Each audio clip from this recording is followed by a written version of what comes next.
विठ्ठलराव शिंदे कला महाविद्यालय टेंभुर्णीचे उपक्रमशील प्राचार्य माझे मित्र डॉक्टर महेंद्र कदम, महाविद्यालयाच्या इतिहास विभाग आणि अंतर्गत गुणवत्ता हमी विभागातील सर्व प्राध्यापक, विशेषतः या कार्यक्रमाचे संयोजक प्राध्यापक गायकवाड, प्राध्यापक वाघमारे, प्राध्यापक नेताजी कोकाटे, याच कॉलेजमधील मराठी विषयाचे प्राध्यापक आणि माझे खूप जवळचे मित्र प्राध्यापक संजय साठे, बाळासाहेब दास आणि महाराष्ट्राच्या जडणघडणीचे शिल्पकार समजून घेण्यासाठी उपस्थित असणारे आपण सर्व, खरे तर एखाद्या महाविद्यालयानं महाराष्ट्राच्या 19व्या आणि 20व्या शतकाच्या म्हणजे जवळजवळ गेल्या 200 वर्षाच्या जडणघडणीचा एक सबंध इतिहास समजून घेण्यासाठी इतका महत्वपूर्ण प्रकल्प हाती घेण्याची महाराष्ट्रातली बहुधा ही एखादी पहिली घटना असावी. म्हणजे आजचा जो महाराष्ट्र आहे तो नेमका कसा आकारात आला, कोणकोणत्या व्यक्तींनी वेगवेगळ्या संस्था, आंदोलनं, चळवळींच्या माध्यमातून महाराष्ट्राच्या जडणघडणीमध्ये हातभार लावलेला आहे, कोणती मूल्य, कोणता संघर्ष, कोणता विचारव्यूह, कोणकोणत्या प्रकारचा टकराव महाराष्ट्र आकारत असताना इथं घडत होता आणि त्याचा महाराष्ट्राच्या समाज जीवनावर कोणकोणत्या पातळ्यावर परिणाम होत गेला, हे सगळं या आधुनिक महाराष्ट्राचे शिल्पकार या मालिकेतून उलगडण्याचा प्रयत्न या महाविद्यालयाने केलेला आहे. दुसरी एक महत्वाची बाब अशी की एक प्रकारे ज्यांनी महाराष्ट्राच्या घडणीमध्ये खूप मोठ्या प्रमाणात काम केलेलं होतं, योगदान दिलेलं होतं, परंतु जी माणसं उपेक्षित राहिलेली होती, इतिहास संशोधकांचं, अभ्यासकांचं, माध्यमांचं ज्यांच्याकडे दुर्लक्ष झालेलं होतं आणि येत्या काही वर्षात, काही काळात ही माणसं कायमची विस्मृतीत जातात की काय अशी भीती निर्माण होण्याची शक्यता होती. अशा एका महत्वाच्या टप्प्यावर या मूलभूत स्वरूपाचं काम करणाऱ्या व्यक्तिमत्वांचा शोध घेऊन त्या क्षेत्रातील तज्ञांच्याकडून एक जाणीवपूर्वक इतकी दीर्घ व्याख्यानमाला घडवून आणून एक महत्वाचं डॉक्युमेंटेशन, दस्तऐवजीकरण करायचं काम विठ्ठलराव शिंदे कला महाविद्यालयाने केलेलं आहे. आणखी एक बाब याच्यातून प्रकर्षाने असे जाणवते की हा उपक्रम जरी महाविद्यालयाच्या अंतर्गत गुणवत्ता हमी कक्षाने आयोजित केलेला असला तरी या उपक्रमाच्या माध्यमातून एक प्रकारे महाराष्ट्रीयन समाजाची एक बौद्धिक गुणवत्ता, एक वैचारिक गुणवत्ता, वैचारिक जाण, समज करायचं काम या उपक्रमाने केलेलं आहे. याबद्दल सर्वप्रथम मी महाविद्यालयाचे प्राचार्य डॉक्टर महेंद्र कदम सर आणि त्यांच्या सर्व सहकाऱ्यांचं मनपूर्वक आभार व्यक्त करतो आणि अभिनंदनही करतो. दुसरी बाब अशी की हा सगळा उपक्रम फेसबुक आणि युट्यूबच्या माध्यमातून एक कायमस्वरूपीचा जतन केला जातोय आणि जगभरातल्या कुठल्याही मराठी भाषिकाला हा उपक्रम पाहता येतोय. पुढं या उपक्रमाचं एक शब्दांकन करून एक चांगलं जर पुस्तक तयार केलं तर सबंध महाराष्ट्राच्या जडणघडणीचा एक मोठा इतिहास दस्तऐवज ग्रंथ स्वरूपात उपलब्ध होऊ शकेल आणि ते काम महाविद्यालयाने करावं अशी ही अपेक्षा व्यक्त करतो. माझ्याकडे विषय आहे आधुनिक महाराष्ट्राचे शिल्पकार या मालिकेमध्ये सत्यशोधक विद्यादेवी सावित्रीबाई रोडे या विषयावर मी बोलणार आहे. या विषयाच्या मांडणी करत असताना दोन बाबी मी डोळ्यासमोर ठेवतोय. एक पहिलं म्हणजे सत्यशोधक चळवळीच्या मध्ये ज्या महिलांनी सहभाग घेतलेला होता, प्रत्यक्ष अप्रत्यक्षपणे काम केलेलं होतं, त्या महिलांच्या कार्याचा एक प्रारंभी ओझरता परिचय माझ्या व्याख्यानाच्या पूर्वार्धामध्ये मी करेन आणि त्यानंतर सावित्रीबाई रोडे यांचं वेगवेगळ्या क्षेत्रातलं काम आपल्या समोर मांडण्याचा प्रयत्न करेन. पहिल्यांदाच एक बाब आणखी एक सांगावीशी वाटते की या व्याख्यानाचा विषय ऐकून अनेकांनी अशा प्रतिक्रिया व्यक्त केल्या की सत्यशोधक सावित्रीबाई रोडे हे नाव आम्ही पहिल्यांदाच ऐकतोय किंवा आधुनिक महाराष्ट्राचे शिल्पकार असं संबोधण्या इतकं त्यांचं नाव आणि काम काय असू शकेल अशा प्रकारची जिज्ञासा सुद्धा काहींनी व्यक्त केलेली होती. त्या संदर्भात अत्यंत वस्तुनिष्ठ असं पुराव्याच्या आधारे, कागदपत्रांच्या आधारे मी माझी मांडणी करण्याचा प्रयत्न करणार आहे आणि हेही आपल्या लक्षात येऊ शकेल की आधुनिक महाराष्ट्राच्या जडणघडणीमध्ये सावित्रीबाई फुलेंच्या इतकं मोठं काम, तितकंच तोलामोलाचं योगदान सत्यशोधक सावित्रीबाई रोडे यांनी सुद्धा दिलेलं होतं. मित्रहो, आपल्याला सगळ्यांना हे माहित आहे की 19व्या शतकामध्ये महाराष्ट्राच्या सामाजिक मंथनाची, प्रबोधनाची एक सगळी प्रक्रिया इथं सुरू झाली. त्यामध्ये महात्मा फुले आणि त्यांच्या सगळ्या सहकार्यांनी, ज्याला फुल्यांच्या भाषेत स्त्री शूद्रातिशूद्र वर्ग संबोधला गेला, अशा वर्गाच्या अवनतीची, दुःखाची, विशेषतः मागासलेपणाची एक मूलभूत कारणमीमांसा शोधली गेली आणि या वर्गाच्या उन्नतीसाठी अत्यंत बुद्धिवादी आणि भौतिक पातळीवरले उपाय सुचवले गेले. त्याचबरोबर या वर्गाच्या उन्नतीसाठी प्रत्यक्षात एक मोठा संघटनात्मक लढा सुद्धा उभारला गेला. 24 सप्टेंबर 1873 रोजी महात्मा फुले आणि त्यांच्या सहकार्यांनी सत्यशोधक समाजाची स्थापना करून आपल्या कार्याला एक संघटित रूप दिलेलं होतं आणि शेतकरी, कामगार, शिक्षण, स्त्री, अस्पृश्यता निर्मूलन, धर्मचिकित्सा, समाज उभारणी अशा समाजाच्या वेगवेगळ्या क्षेत्रामध्ये या चळवळीनं खूप मोठं काम केलेलं होतं आणि सबंध महाराष्ट्रभर ही चळवळ पसरलेली होती. या चळवळीतले जे कार्यकर्ते आहेत किंवा वेगवेगळ्या ग्रामीण भागामध्ये जे विधायक रचनात्मक काम झालेलं आहे, त्यांचा खराखुरा इतिहास अद्याप उजेडात आलेला नाही आणि लिहिलाही गेलेला नाही.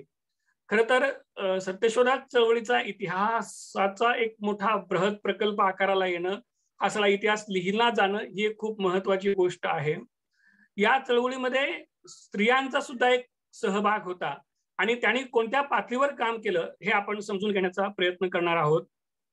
पहिल्यांदा आपण हे समजून घेऊया की महात्मा फुले आणि त्यांच्या एकूण कामामध्ये त्यांच्या सगुणाबाई क्षीरसागर या एका मावशीचा खूप मोठा सहभाग होता. सगुणाबाई क्षीरसागरांच्या पासून आपण ह्या मांडणीला सुरुवात करूया.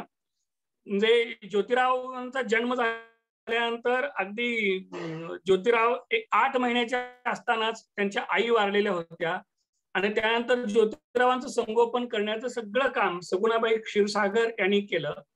सगुणाबाई हे ज्योतिरावांचे वडील गोविंदराव यांच्या एक मानलेल्या भगिनी होत्या आणि पुढं ज्योतिरावांच्या बरोबर राहत असताना त्यांच्यावर काही एक संस्कार करत असताना विशेषतः ज्योतिरावांनी जेव्हा सावित्रीबाईंना शिकवलं त्याच वेळेला सगुणाबाईंनी सुद्धा शिक्षण घेतलं आणि या दोघी साक्ष झालेल्या होत्या.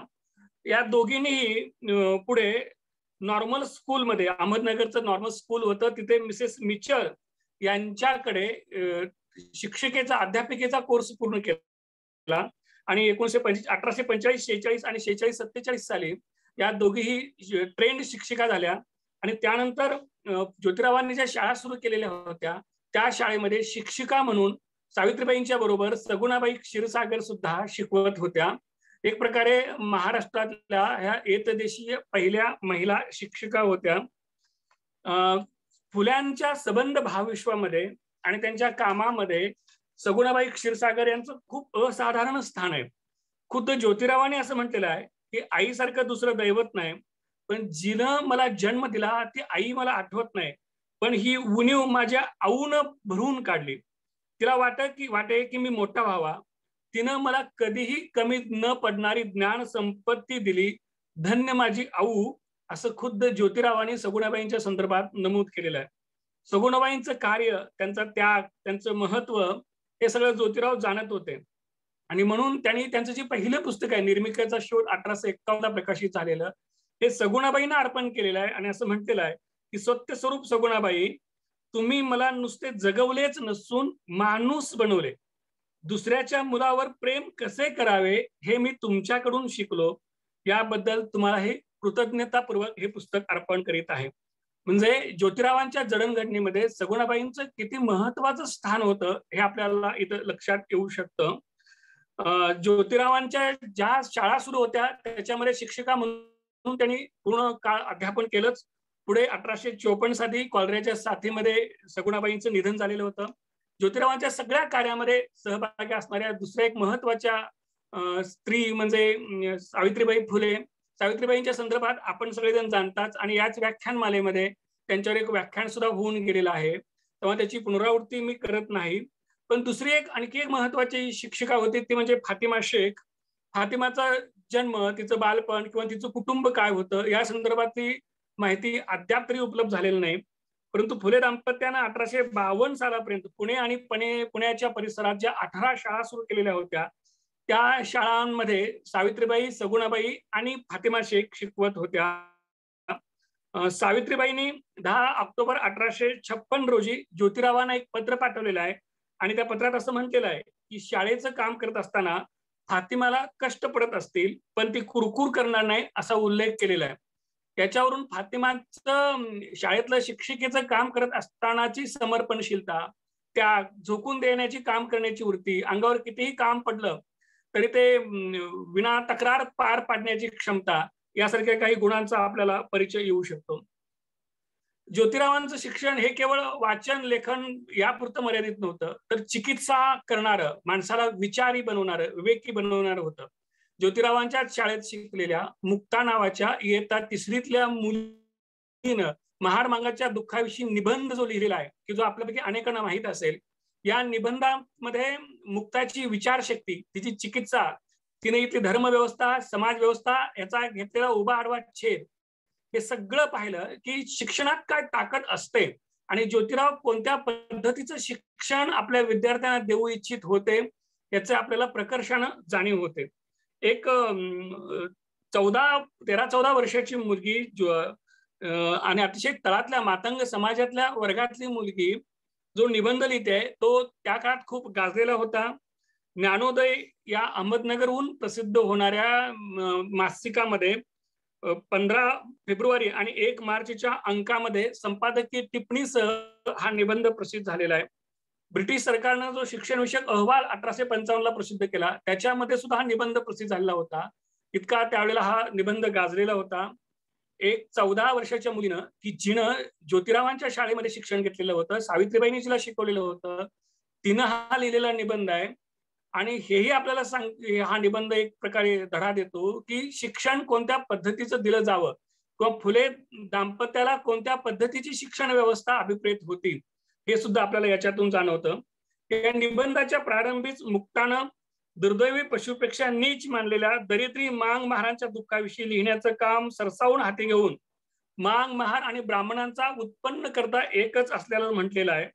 मुक्तानं या निबंधामध्ये धर्मव्यवस्था, राज्यव्यवस्था आणि समाज व्यवस्था यांची अत्यंत परखड अशी चिकित्सा केलेली आहे. प्रस्थापित व्यवस्थेमध्ये महार मांग यांचं स्थान काय आहे आणि ते तसं काय असा अत्यंत मूलभूत स्वरूपाचा प्रश्न ते उपस्थित करते. वैदिक धर्मव्यवस्था आणि इथली पुरोहितशाही, ब्राह्मणशाही यांचं स्वार्थी हितसंबंध ती उघडी पाडते. वेदादी ग्रंथांना ब्राह्मणांनी स्वतःची मक्तेदारी करून इतर लोकांना ज्ञान नाकारलं, धर्मग्रंथ नाकारलं, दलितांना तर धर्मासंबंधी पुस्तक सुद्धा पाहण्याची मोकळीक ठेवली नाही. धार्मिक पुस्तक जर दलितांनी पाहिलं तर महापातक घडतं. असल्या यासारख्या गोष्टीमुळे आम्ही सगळे महार मांग धर्मरहित आहोत असं मुक्ता ठामपणे सांगते. ज्या धर्मव्यवस्थेचा एकानंच लाभ घ्यावा व दुसऱ्यांनी फक्त त्यांच्या तोंडाकडे पाहावं असे पक्षपाती धर्म या पृथ्वी तलावरून नष्ट होत व अशा धर्माचा अभिमान धरण्याची इच्छा आमच्या मनात न येवो अशा प्रकारची अत्यंत निर्वाणीची भाषा मुक्ता करते. एक प्रकारे मुक्तानं इथल्या धर्मव्यवस्थेला थेट आरोपीच्या पिंजऱ्यामध्ये उभं केलेलं आहे आणि इथल्या महार मांगांच्या दुःखाविषयी जबाबदार धरलेला आहे. हा निबंध म्हणजे त्यावेळच्या सामाजिक, धार्मिक, सांस्कृतिक स्थितीवरलं अत्यंत परखड असे भाष्य आहे आणि शिक्षण व्यवस्था माणसाला किती मूलभूत विचार करायला भाग पाडू शकते. विद्यार्थ्यांना वास्तवाच्या पलीकडची जी वास्तव आहे ती शोधण्याची कशी एक अन्वेषक दृष्टी देऊ शकते याचं एक अत्यंत ज्वलंत उदाहरण म्हणून आपण या निबंधाकडे पाहू शकतो. ताराबाई शिंदे या सत्यशोधक परंपरेतल्या अत्यंत महत्वाच्या लेखिका होत्या. त्यांचा स्त्री पुरुष तुलना हा ग्रंथ इथल्या संबंध व्यवस्थेतलं पुरुष सत्ताक तत्व, इथली धर्म व्यवस्था, समाज व्यवस्था, त्याच्यातले पुरुष हित संबंध आणि या सगळ्यांनी मिळून दिलेली स्त्रियांना पक्षपातीपूर्ण वागणूक याच्यावर विदारक प्रकाश टाकते. ताराबाई शिंदेंच्यावर सुद्धा यापूर्वीच व्याख्यानमालेमध्ये सुनीता राजे पवार यांनी महत्वपूर्ण प्रकाश टाकलेला आहे. त्यानंतर ज्या काही सत्यशोधक चळवळीतल्या महत्वाच्या स्त्रिया होत्या त्यामध्ये तानुबाई बिरजे होत्या. त्यांचे पती वासुदेवराव बिरजे हे सयाजीराव गायकवाड महाराजांच्या बडोद्यामध्ये तिथले मुख्य ग्रंथपाल होते. वासुदेवराव बिरजे यांनी दीनबंधू हे पत्र 1905 साली मुंबईहून सुरू केलं. मूळ दीनबंधू हे पत्र कृष्णराव भालेकरांनी 1877 ला पुण्याहून सुरू केलेलं होतं. पुढं भारतातल्या कामगार चळवळीचे एक महत्वाचे नेते आणि बॉम्बे मिल हँड्स असोसिएशन या भारतातल्या पहिल्या कामगार संघटनेचे संस्थापक नारायण मेघाजी लोखंडे यांनी 1880 साली हे मुंबईहून दिनबंधू सुरू केलं. 1897-98 साली लोखंडेंच्या मृत्यूनंतर दिनबंधू बंद झालेलं होतं. त्याचं पुनरुज्जीवन वासुदेव बिरजे 1905 साली मुंबईला केलं. वासुदेवरावांच्या मृत्यूनंतर म्हणजे 1908 साली मृत्यूनंतर हे पत्र कसं चालवायचं असा प्रश्न निर्माण झाला. तेव्हा तानुबाई बिरजे यांनी या पत्राचं संपादकत्व स्वीकारलं आणि 1908 ते 1914 या काळामध्ये दिनबंधू हे पत्र चालवलं. ते केवळ एक वर्तमानपत्र नव्हतं, तर बहुजन समाजाचा आधार होतं, बहुजन समाजाचं मुखपत्र होतं. मुख्यतः विद्येत मागासलेल्या वर्गासंदर्भातले सगळे लेख, त्यांची स्थिती, ती सुधारण्याचे उपाय या संदर्भातली सांगोपांग चर्चा दिनबंधूमध्ये होत होते. दिनबंधूचे सगळे जुने अंक शिवाजी विद्यापीठाच्या ग्रंथालयामध्ये आहेत. आपण ते पाहिलं तर बहुजन समाजाच्या जीवन मरणाशी निगडीत किती महत्वाचे प्रश्न त्यांनी केंद्रस्थानी आणले होते हे आपल्या लक्षात येतं. तानुबाईंच्या काळातच रत्नम्मा रामय्या अय्यावरू नावाच्या एक महिला होत्या. त्या महात्मा फुल्यांचे एक सहकारी रामय्या व्यंकय्या अय्यावरू यांच्या पत्नी म्हणजे रत्नम्मा अय्यावरू. रामय्या व्यंकय्या अय्यावरू हे महात्मा फुल्यांचे एक अतिशय निकटचे सहकारी. 1826 ते 1912 हा रामय्या व्यंकय्या अय्यावरू यांचा कालखंड आहे. ते मुळात तेलुगू फुलमाळी समाजातले होते, मुंबईतले मोठे कॉन्ट्रॅक्टर होते आणि फुल्यांच्या सगळ्या उपक्रमामध्ये ते धडाडीने सहभागी होत होते. रामय्या व्यंकय्या अय्यावरू यांचं 1912 साली निधन झालं आणि त्यानंतर गुलामगिरी हा जो महात्मा फुल्यांचा ग्रंथ आहे, या ग्रंथाची 3री आवृत्ती स्वतः रत्नम्मा अय्यावरू यांनी पुढे येऊन स्वतः प्रकाशित केलेली होती. त्यानंतर ती आवृत्ती संपल्यावर त्यांचा मुलगा केशव स्वामी रामय्या अय्यावरू यांनी गुलामगिरीची 4थी आवृत्ती प्रकाशित केलेली होती. म्हणजे महात्मा फुलेंचा सार्वजनिक आपला गुलामगिरी हा जो ग्रंथ आहे त्याच्या 3री आणि 4थी आवृत्ती प्रकाशित करून हे अतिशय अमूल्य असं विचारधन महाराष्ट्रीयन जनतेपुढे ठेवण्याचं काम रत्नम्मा अय्यावरू आणि त्यांच्या चिरंजीवांनी केलेलं होतं. असंच एक महत्वाचं खूप मोठं योगदान आहे ते म्हणजे अहिल्याबाई आणि जनाबाई रोकडे. माधवराव राघोजी रोकडे या नावाचे एक शिक्षक होते जे मुंबईला कोळीवाडा भागात राहायचे. त्यांनी तिथे एक शाळा सुरू केलेली होती. हा माणूस अपंग होता पण आयुष्यभर अत्यंत नेकीनं निष्ठेनं ती शाळा चालवली आणि सगळ्या त्या परिसरातल्या गोरगरीब मुलांना अतिशय चांगलं शिक्षण दिलं. माधवरावांच्या अकाली निधनानंतर त्या शाळेची सगळी जबाबदारी त्यांच्या ह्या दोन्ही मुलींनी सांभाळलेली होती. पैकी अहिल्याबाई या विधवा होत्या. त्यांनी शाळा हेच आपलं जीवित कार्य मानलं आणि त्या शाळा साठी स्वतःला पूर्ण वाहून घेतलं. त्याही आजारी पडल्या आणि त्यांचं निधन झाल्यानंतर जनाबाई रोकडे यांनी ती सगळी शाळा पुढे चालवली होती. याचबरोबर जनाबाईंनी सुतिका गृह काढलं, एक दवाखाना काढलेला होता त्या सगळ्या परिसरामध्ये. मराठा ऐक्यचू सभा, मराठा शिक्षण परिषद, मराठा प्रॉव्हिडंट फंड यांच्या त्या कार्यकारी मंडळाच्या सदस्य होत्या. ते justice of peace he British सरकारनं पदवी जनाबाई रोकडेंना दिलेली होती. जनाबाई आणि अहल्याबाई रोकडे हा एक स्वतंत्र व्याख्यानाचा विषय आहे, इतकं त्यांचं काम मोठं आहे. असंच केशवराव विचारे जे सातारचे एक मोठे सत्यशोधक समाजाचे कार्यकर्ते होते, त्यांच्या पत्नी लक्ष्मीबाई विचारे, त्यांचंही काम तितकंच तोलामोलाचं आहे. साताऱ्याजवळ पाडली इथं केशवराव विचारे यांनी काही एक जमीन घेऊन तिथं सामुदायिक शेतीचे प्रयोग सुरू केले. सत्यशोधक विद्यार्थी संघ स्थापन केला आणि मग या कामानिमित्त जे कार्यकर्ते घरी यायचे, त्या परिसरात यायचे, त्या सगळ्या कार्यकर्त्यांच्या खाण्यापिण्याची सोय, राहण्याची सोय, सगळी जबाबदारी लक्ष्मीबाई विचारेने घेतलेली होती. म्हणजे जर एखादा आपला पती घरचा माणूस जर चळवळीत असेल तर त्या व्यक्तींच्या मुळे घरामध्ये चळवळीत अनेक माणसं येत असतात.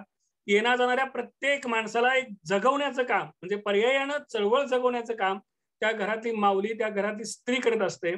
दुर्दैवानं चळवळीतल्या पुरुषाचं नाव होतं, परंतु ज्यांनी ही सगळी चळवळ जगवलेली असते त्या स्त्रियांच्या नामनिर्देश उल्लेख कधीही कुठल्याही ठिकाणी होत नाही. ही खूप मोठी दुर्दैवाची गोष्ट आहे आणि हे इथं प्रकर्षानं जाणवतं. लक्ष्मीबाई नायडू या विदर्भातल्या सत्यशोधक चळवळीत एक महत्वाच्या कार्यकर्त्या होत्या. अशा खूप काही स्त्रियांची नावं आपल्याला सांगता येतील. शारदाबाई गोविंदराव पवार म्हणजे शरद पवारांच्या आई या सत्यशोधक समाजात एक महत्वाच्या आणि मोठ्या कार्यकर्त्या होत्या. त्यांच्यावर याच व्याख्यानमालेमध्ये व्याख्यान होणार आहे, तेव्हा त्याची मी पुनरावृत्ती करत नाही. आता आपण या सगळ्या सत्यशोधक चळवळीतल्या स्त्रियांच्या परंपरेमध्ये सावित्रीबाई रोडे यांचं स्थान आणि स्वरूप काय होतं किंवा त्यांचं काम काय होतं हे आपण पाहणार आहोत. सावित्रीबाई रोडे यांचे पती आणि त्यांचे सासरे हे महात्मा फुल्यांच्या सत्यशोधक चळवळीमध्ये फुल्यांचे जवळचे सहकारी होते. परंतु फुल्यांच्या बरोबर त्यांचा आलेला संबंध हा मोठा विचित्र स्वरूपाचा होता. तो या अर्थानं की सावित्रीबाई रोडे यांचे सासरे धोंडीबा रोडे यांच्या संदर्भातली एक घटना सांगण्यासारखी. 1856 साली पुण्यातल्या सनातनी ब्राह्मणांनी महात्मा फुल्यांच्यावर 2 मारेकरी घातलेले होते आणि एके दिवशी रात्री हे 2 मारेकरी ज्योतिरावांना मारण्यासाठी त्यांच्या घरी गेले. हे दोन्ही माणसं बहुजन समाजातली गरीब होती. एक होता रामोशी समाजातला धोंडीबा रोडे आणि दुसरा होता कुंभार समाजातला धोंडीराम नामदेव कुंभार. या 2 लोकांना सांगितलं की तुम्ही जायचं, ज्योतिरावांना मारायचं, त्याबद्दल तुम्हाला एवढे पैसे दिले जातील. ही दोन्ही माणसं, एक धोंडीबा कुंभार आणि दुसरा धोंडीबा रोडे, हे दोघं हातामध्ये हाताला घेऊन ज्योतिरावांना मारण्यासाठी त्यांच्या घरी रात्रीच्या वेळेला गेली. ते घरात शिरल्यानंतर जो आवाज झाला त्यानं ज्योतिराव जागे झाले. त्यांनी विचारलं की तुम्ही कशासाठी आलाय? तेव्हा त्यांनी सांगितलं की आम्हाला तुम्हाला मारायचं आहे. ज्योतिरावांनी विचारलं की का तुम्ही मला मारताय? मला मारून तुम्हाला काय मिळणार आहे? मी तुमचं काय वाईट केलेलं आहे? तेव्हा त्यांनी सांगितलं की तुम्ही काय आमचं वाईट केलेलं नाही, पण तुम्ही मारल्यानंतर आम्हाला पैसे मिळणार आहेत आणि आम्ही गरीब आहे, आम्हाला पैशाची गरज आहे, तुम्हाला मारण्याची आम्हाला सुपारी दिलेली आहे, आम्ही तुम्हाला मारणार आहे. तेव्हा ज्योतिरावांनी त्यांना सांगितलं की ज्या गोरगरीब जनतेच्या कल्याणासाठी मी हे सगळं काम करतोय, झटतोय, त्या एखाद्या गरीबाच्या हातनं जर मला मरण आलं तर ती चांगलीच गोष्ट आहे. तुम्हाला माझ्या मरणामुळं किंवा मला मारल्यामुळं जर तुम्हाला पैसे मिळत असतील तर तुम्ही मला अवश्य मारा, अशा प्रकारे ज्योतिरावांनी वक्तव्य केलं. आणि हे ऐकल्यानंतर त्या दोघांचं मन द्रवलं, त्यांच्या हातातली हातारे गळून पडली, ती ज्योतिरावांना शरण आली. आणि पुढं ते दोघेही ज्योतिरावांचे जवळचे स्नेही सहकारी बनले. त्यातले एक होते धोंडीबा रोडे, की जे ज्योतिरावांचे पुढे अंगरक्षक बनले, त्यांच्या सत्यशोधक चळवळीतल्या कामातले अत्यंत जवळचे सहकारी बनले. ज्योतिरावच्या भवानी पेठेत राहत होते, तिथून अगदी काही पावलांच्या अंतरावर धोंडीबा रोडे राहत होते. त्यामुळे ज्योतिरावांचं सतत त्यांच्या घरी जाणं येणं वगैरे असायचं. आम्ही पाहिलेलं फुले हे जे महाराष्ट्र शासनानं प्रकाशित केलेलं पुस्तक आहे, त्याच्यामध्ये धोंडीबांचे चिरंजीव आणि सावित्रीबाईंचे पती तात्यासाहेब रोडे यांची एक आठवण आहे.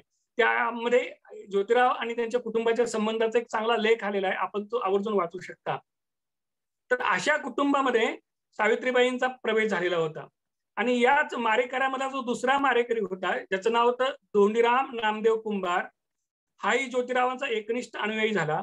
ज्योतिरावांनी त्याला संस्कृत शिकवण्यासाठी काशीला, वाराणसीला पाठवलं. तिथं तो तिथल्या शास्त्रीय पंडितांच्याकडून संस्कृत शिकला, संस्कृत स्कॉलर झाला.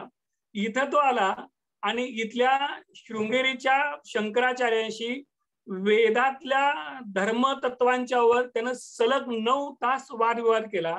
आणि शेवटी त्या शंकराचार्यांनी त्याला पंडितराव हा किताब दिला.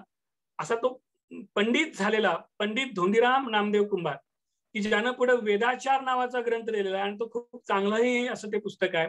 म्हणजे जे माणसं ज्योतिरावांच्यावर मारेकरी म्हणून आलेली होती, तळातली माणसं होती, गरीब माणसं होती, अशी माणसं ज्योतिरावांच्या सानिध्यात आली आणि पुढे ज्योतिरावांचे जवळचे जीवाभावाचे सहकारी बनले. त्यातले एक तर ज्योतिरावांचे सत्यशोधक चळवळीचे अत्यंत खंदे नेते बनले, ते म्हणजे धोंडीबा रोडे. आणि दुसरे तर सत्यशोधक समाजाचे प्रचारक आणि पंडित झाले, पंडित धोंडीराम नामदेव कुंभार. आता धोंडीबा रोडे यांचा जो मुलगा होता तात्यासाहेब रोडे, आणि तात्यासाहेब प्रारंभीच्या काळामध्ये तरुण असताना अगदी ज्योतिरावांच्या त्या परिसरामध्ये ज्या काही सभा व्हायच्या त्या सभेला हजर राहायचा आणि अतिशय धीटपणे उभं राहून तो ज्योतिरावांना प्रश्न विचारायचा, आडवं लावायचा. आणि त्याची ही निर्भयता किंवा सभेमध्ये उभं राहून प्रश्न विचारण्याचं धाडस, निडरता, हे गुण ज्योतिरावांना खूप पावले. आणि ज्योतिरावांनी धोंडीबाला सांगितलेलं होतं की पुढं एक दिवस हा मुलगा आपल्यानंतर सत्यशोधक समाजाचं काम पुढे घेऊन जाऊ शकेल, इतका तो धाडसी साहसी मुलगा आहे, असं ज्योतिरावांनी म्हटलेलं होतं. धोंडीबांचा आणि ज्योतिरावांचा आणखी खूप दृढ असा भावबंध आहे.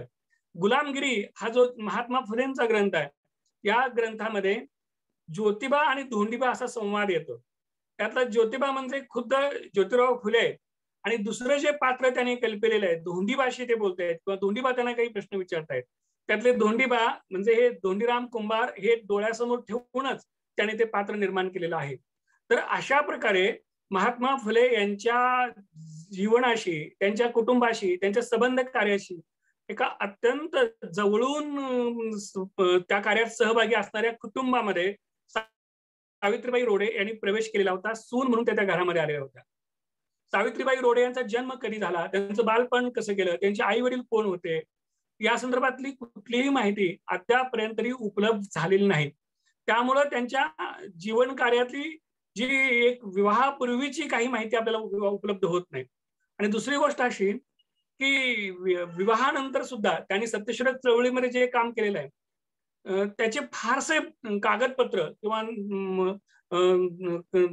काही गोष्टी ज्याला आपण म्हणू की अस्सल पुराव्यांच्या आधारे आपण विस्तृत स्वरूपामध्ये त्यांचं चरित्र लिहू शकू, अशा स्वरूपाचं एक विस्तृत कागदपत्र उपलब्ध होत नाहीत. त्यांच्या कामाच्या काही बातम्या त्यावेळच्या नियतकालिकामध्ये आलेल्या आहेत किंवा त्यावेळची जी काही सत्यशोधक चळवळीची कागदपत्र असतील, छोटी पुस्तकं असतील, तर त्याच्यामध्ये त्यांचे काही काही ठिकाणी उल्लेख आलेले आहेत. विशेषतः त्यावेळेचे दिनमित्र, विजयी मराठा, राष्ट्रवीर यासारखी सत्यशोधक चळवळीची जी नियतकालिक निघत होती, पाक्षिक साप्ताहिक निघत होती, त्याच्यामध्ये ज्योतिरावांच्या काही त्यामध्ये माफ करा सावित्रीबाई रोडेंच्या काही बातम्या आलेल्या आहेत आणि त्याच्या आधारे सावित्रीबाईंच्या जीवन कार्याची एक आपल्याला मांडणी करता येते आणि तशा स्वरूपाची मांडणी मी इथं करायचा प्रयत्न केलेला आहे. सावित्रीबाईंचा जो परिवार आहे, सावित्रीबाई रोडेंचा, तो अगदी चांगला एक सुशिक्षित होता आणि सामाजिक कार्यात अग्रेसर होता. रामोशी समाजातून ते आलेले होते. त्यांचे जे पती होते सावित्रीबाईंचे, तात्यासाहेब रोडे हे पोलीस खात्यात नोकरीला होते आणि पुढे जमादार हुद्द्यापर्यंत ते पोहोचलेले होते. सावित्रीबाईंचं सुद्धा चांगलं शिक्षण झालेलं होतं आणि त्या अभ्यासू, व्यासंगी, चिंतनशील होत्या. असं एकंदर पुढं त्यांच्या लेखनावरून आणि कामावरून आपल्या लक्षात येतं. भवानी पेठेमध्ये, पुण्यातल्या भवानी पेठेमध्ये त्यांचं घर होतं आणि 1922 नंतर शुक्रवार पेठेमध्ये ते राहायला गेलेले होते. म्हणजे महात्मा फुले आणि सत्यशोधक चळवळीचा जो बालेकिल्ला होता, जो महत्वाचा भाग होता, त्या परिसरातच ते राहत होते. कौटुंबिक वातावरण आणि भोवतालचा सगळा सत्यशोधकांचा वावर यामुळे सावित्रीबाईंच्यावर सत्यशोधक विचाराचा, समाजाचा एक चांगला प्रभाव पडलेला आपल्याला दिसून येतो. ऐन उमेदीच्या आणि जडणघडणीच्या वयात त्यांच्यावर या सगळ्या चळवळीचा एक मोठा परिणाम झाला आणि पुढे आयुष्यभर मिशनरी वृत्तीनं सनातन्यांची किंवा प्रतिगाम्यांची कोणत्याही प्रकारची फिकीर न बाळगता त्या सत्यशोधक समाजाचं काम करत राहिल्या. सावित्रीबाई सत्यशोधक समाजामध्ये नेमक्या कधी दाखल झाल्या किंवा त्यांनी कधीपासून काम करायला सुरुवात केलं याची नेमकी माहिती उपलब्ध होत नाही. मुकुंदराव पाटील यांनी त्यांच्यावर लिहिलेल्या एका स्फुटावरून 1909-10 सालापासून त्या सत्यशोधक समाजामध्ये काम करत असाव्यात असं अनुमान आपल्याला करता येतं. दिनमित्रमध्ये सावित्रीबाई रोडेंच्या संदर्भात दिनमित्रच्या 17 सप्टेंबर 1913च्या अंकामध्ये एक माहिती आलेली आहे आणि 15 जून 1913च्या अंकामध्ये एक माहिती आलेली आहे की त्यामध्ये असं म्हटलेलं आहे की दिनमित्रला काही जणांनी देणग्या दिल्या होत्या. त्याच्यामध्ये सावित्रीबाई रोडे यांनी 1913 साली दिनमित्र या पत्रासाठी ₹1 देणगी दिलेली नोंद आहे. याशिवाय 7 ऑगस्ट 1913 रोजी भवानी पेठेतल्या एका विठ्ठल मंदिरामध्ये सत्यशोधक समाजाची एक मासिक सभा भरलेली होती आणि त्या सभेमध्ये सत्यशोधक समाजामार्फत जी रात्रशाळा चालवली जात होती, त्या रात्रशाळेला देणग्या गोळा केलेल्या होत्या. त्या देणग्या देणाऱ्यामध्ये सुद्धा सावित्रीबाई रोडे एक होत्या. म्हणजे 1913 साली सत्यशोधक समाजाच्या रात्रशाळेला सावित्रीबाई रोडेंनी देणगी दिलेली होती. ती 8 आणे देणगी होती. 1913 सालचे 8 आणे आणि 1913 सालचा ₹1 आहे. अशा प्रकारचा उल्लेख 25 जून 1913च्या दिनमित्रमध्ये येतोय. या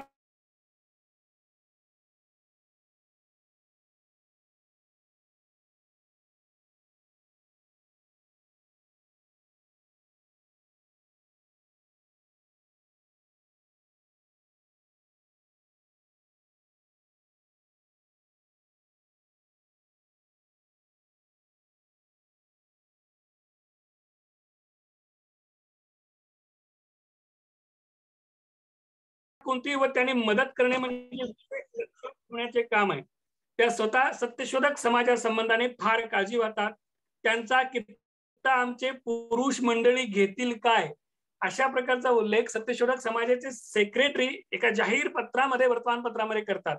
याच्यावरून 1913 साली सुद्धा सावित्रीबाई रोडे यांची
मूळ महात्मा फुल्यांनी स्थापन केलेल्या मूळ सत्यशोधक समाजाच्या शाखेच्या सेक्रेटरी म्हणून काम करत होत्या, हे आपल्याला इथं लक्षात येतं.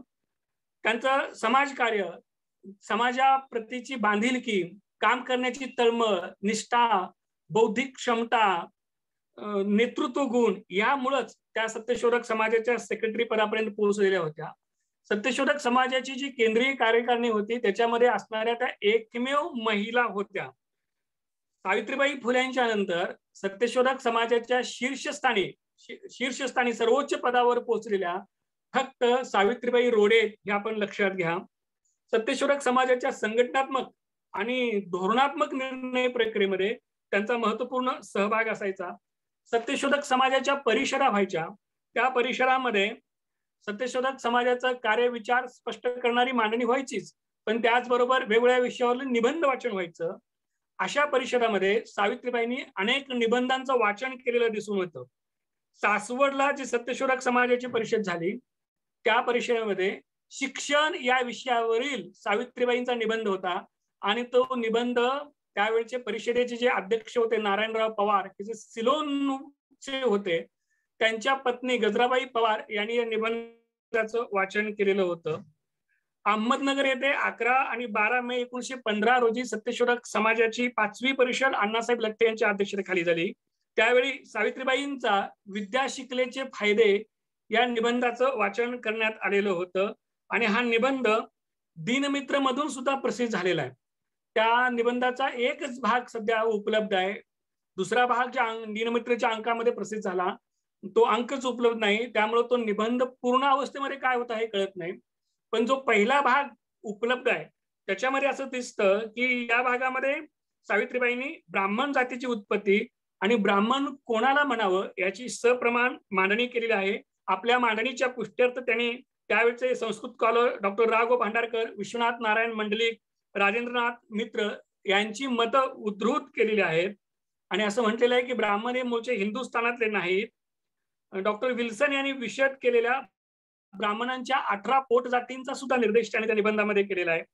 ब्रह्मांड पुराण, सह्याद्री खंड, स्कंद पुराण आदी ग्रंथातील श्लोक आणि संदर्भ आधाराला घेऊन ब्राह्मणांच्या उत्पत्तीचं स्पष्टीकरण त्यांनी केलेलं आहे आणि ते असं म्हणतात की जीव, देह, वर्ण, कर्म वगैरे वरून ब्राह्मण ठरत नसल्याचं त्यांचं प्रतिपादन आहे. या निबंधामध्ये जे संस्कृत ग्रंथाचे आणि श्लोकांचे उल्लेख येतात त्यावरून सावित्रीबाई रोडे यांचा संस्कृत ग्रंथांचा अभ्यास, त्यांचा व्यासंग, एक संशोधनपर लेखनाची त्यांची आवड, संस्कृत इंग्रजी वाचन, भाषा प्रभुत्व, तर्कशुद्ध विवेचन शैली, परिपक्व लेखन शैली यासारख्या गोष्टींचा प्रत्यय आपल्याला येतो. आणि सावित्रीबाई रोडे ह्या जसं चांगली वैचारिक मांडणी करायच्या त्याचप्रमाणे त्या प्रत्यक्ष कृती करत होत्या. त्या परिषदेमध्ये त्यांनी 5 रुपयाची देणगी सुद्धा दिलेली होती आणि त्याचा उल्लेख परिषदेचा जे रिपोर्ट उपलब्ध आहे त्याच्यामध्ये आहे. दिनमित्रचे संपादक मुकुंदराव पाटील यांच्या अध्यक्षतेखाली कराड येथे 1920 साली सत्यशोधक समाजाचं अधिवेशन झालं. त्या अधिवेशनामध्ये सुद्धा सावित्रीबाईंच्या निबंधाचं वाचन झालेलं होतं आणि तो निबंध चटकदार आहे असा अभिप्राय खुद्द परिषदेचे अध्यक्ष मुकुंदराव पाटील यांनी दिलेला होता. सत्यशोधक समाजाची संघटनात्मक घडी नीट बसवण्यासाठी एक सत्यशोधक समाज प्रातिनिधिक सभा 1919 साली स्थापन करण्यात आली आणि या सभेचं काम असं होतं की समाजाचं संघटनात्मक स्वरूप कसं असावं याचा मसुदा तयार करणं. आणि या समितीमध्ये सावित्रीबाई रोडे, कमलाबाई जाधव, भास्करराव जाधव, मुकुंदराव पाटील, वालचंद्र कोठारी, अण्णासाहेब लट्टे, गोविंदराव सासणे, हरिभाऊ चव्हाण, मोतीराव वानखडे असे महत्वाचे सत्यशोधक नेते होते. यांनी सत्यशोधक समाजाच्या घटनेचा आणि विचाराचा एक मसुदा तयार केला आणि तो पुढे जाहीरपणे प्रसिद्ध सुद्धा केलेला होता. सत्यशोधक समाजाच्या बैठका आणि निर्णय प्रक्रियेमध्ये त्यांचा महत्वपूर्ण सहभाग असायचा. शाहू महाराजांशी त्यांचा खूप जवळचा संबंध होता. शाहू महाराजांशी व्यक्तिगत सावित्रीबाई रोडेंचा परिचय होता आणि शाहू महाराजांना त्यांनी पत्रही लिहिलेले आहेत. कोल्हापूर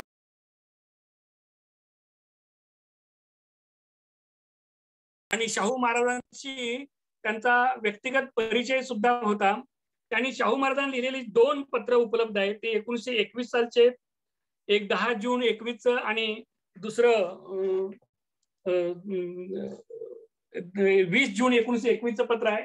ही शाहू महाराजांनी त्यांनी लिहिलेली पत्र सुद्धा मी आपल्याला दाखवू इच्छितो. हे सावित्रीबाई रोडे यांचा हस्ताक्षर आहे. वर एक पत्र आहे आणि हे दुसरं पत्र खाली लिहिलेलं आहे. राजर्षी शाहू छत्रपती रयतेच्या राजेचं चित्रमय चरित्र हा जो ग्रंथ इंद्रजित सावंत यांनी संपादित केलेला आहे त्याच्यामध्ये ही सगळी पत्र छापलेली आहेत. आणि या पत्रामध्ये सावित्रीबाई रोडे यांनी स्वतःचा उल्लेख बालके विद्यादेवी असा केलेला आहे.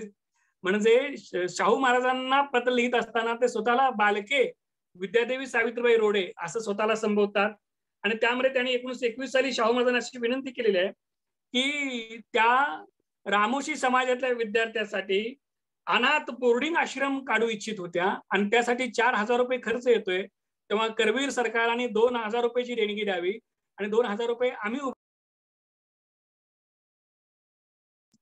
देणगी त्या मागत होत्या किंवा देणगी शाहू महाराजांनी द्यावी यासाठीच एक विनंती पत्र त्यांनी जे शाहू महाराजांनी केलेलं होतं ते पत्र आज उपलब्ध आहे. असा थेट त्यांचा शाहू महाराजांशी संबंध असलेला आपल्याला आढळतो. यापेक्षाही अधिक शाहू महाराजांशी त्यांच्या संबंधाचे प्रत्यक्षातले दाखले असू शकतील परंतु अद्यापर्यंत उपलब्ध झालेले नाहीत. शाहू महाराज त्या स्वतः उपस्थित होत्या. कोल्हापूरला त्या आलेल्या होत्या. सावित्रीबाईंच्या नेतृत्वाखाली 1923 साली सत्यशोधक समाजाचा जुबली उत्सव पुण्यामध्ये साजरा करण्यात आलेला होता आणि त्यावेळी गोरगरिबांना जेवण, महात्मा फुल्यांचं चरित्राची मांडणी करणं, प्रबोधनपर भजन, कीर्तन यासारखे कार्यक्रम घेण्यात आलेले होते.